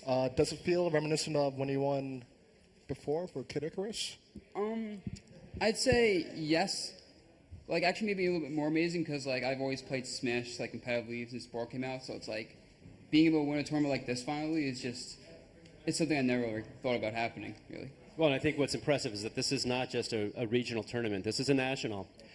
Yeah, that's very true. Yo, a national tournament with a national robe. You can see we've got there it is. A very special. This is a unique robe for the champion of the Super Smash Brothers for Nintendo 3DS National Open Tournament. DeBuzz, I think you need to put this on, and I think it's fitting that you win this robe by beating a Mario who was wearing these very colors. Knocking the color, of the tournament. Knocking the color off between games 1 and 2, I might add, right? That's so right. Maybe that's where the robe went. Maybe it came back here. All right, so here you go. Yo, and so talk to us. In Brawl, you're considered a really, really strong Olimar, one of the best. And so why no Pikmin and Olimar in Smash 4? Are you experimenting with the character? And why Rosalina and Luma? I mean, when I play Pikmin Olimar in Smash 4, I love Pikmin as a series. Like, that was my childhood series. So when I got a chance to play the character, I just wanted to learn to be good with them. And then in this game, though, when I played Rosalina, like, the first time I played her, just the way she played, the puppet style, was just something I always wanted in a Smash game. So, like, as soon as I played her at the Best Buy demo, actually, I knew I wanted to main her. Cool. And I wish I could use Olimar in this game, but, like, he's not up to par a lot of times, I feel like. Okay, so he just feels a little different from previous iterations. Yeah, a little bit too different for me. Yeah, I mean, you got to go with what feels good. It worked for you today. Mm-hmm. Yeah. Yep, I practiced her the entire week since the regional, nothing else. Cool. I'd say it paid off, right? Yeah, I would say so. I personally thank you because I've been a fan of Rosalina and Luma since very early on, and to see you take this tournament and also this spectacular trophy, the Super Smash Brothers logo, the Cross logo, with Rosalina and Luma. I mean, without losing a single match, an impressive feat today. You know what's funny? I remember watching you play Rosalina and Luma. I think it was E3. Like, I remember watching you and just watching those matches because it was so fun to watch the character. You're his inspiration. I remember pretending those matches never happened. Well, you also helped him fill out his notebook because he was here taking notes. And, was he? Yes. He's got a lot to learn from me. I think a lot of players do as well today because you've done fantastic. Yeah, Awesome. I was thoroughly impressed by your use of the customization with the long-range star bit that Rosalina has. That was a nice use, especially as you're recovering from off stage and just harassing Mario from behind. No one expects that. It's amazing. Yeah. And so, DeBuzz, with that, I think I'm going to present you with the tournament trophy, the national tournament from today, October 11th, 2014, dubbing you the first ever national champion for Super Smash Brothers for Nintendo 3DS.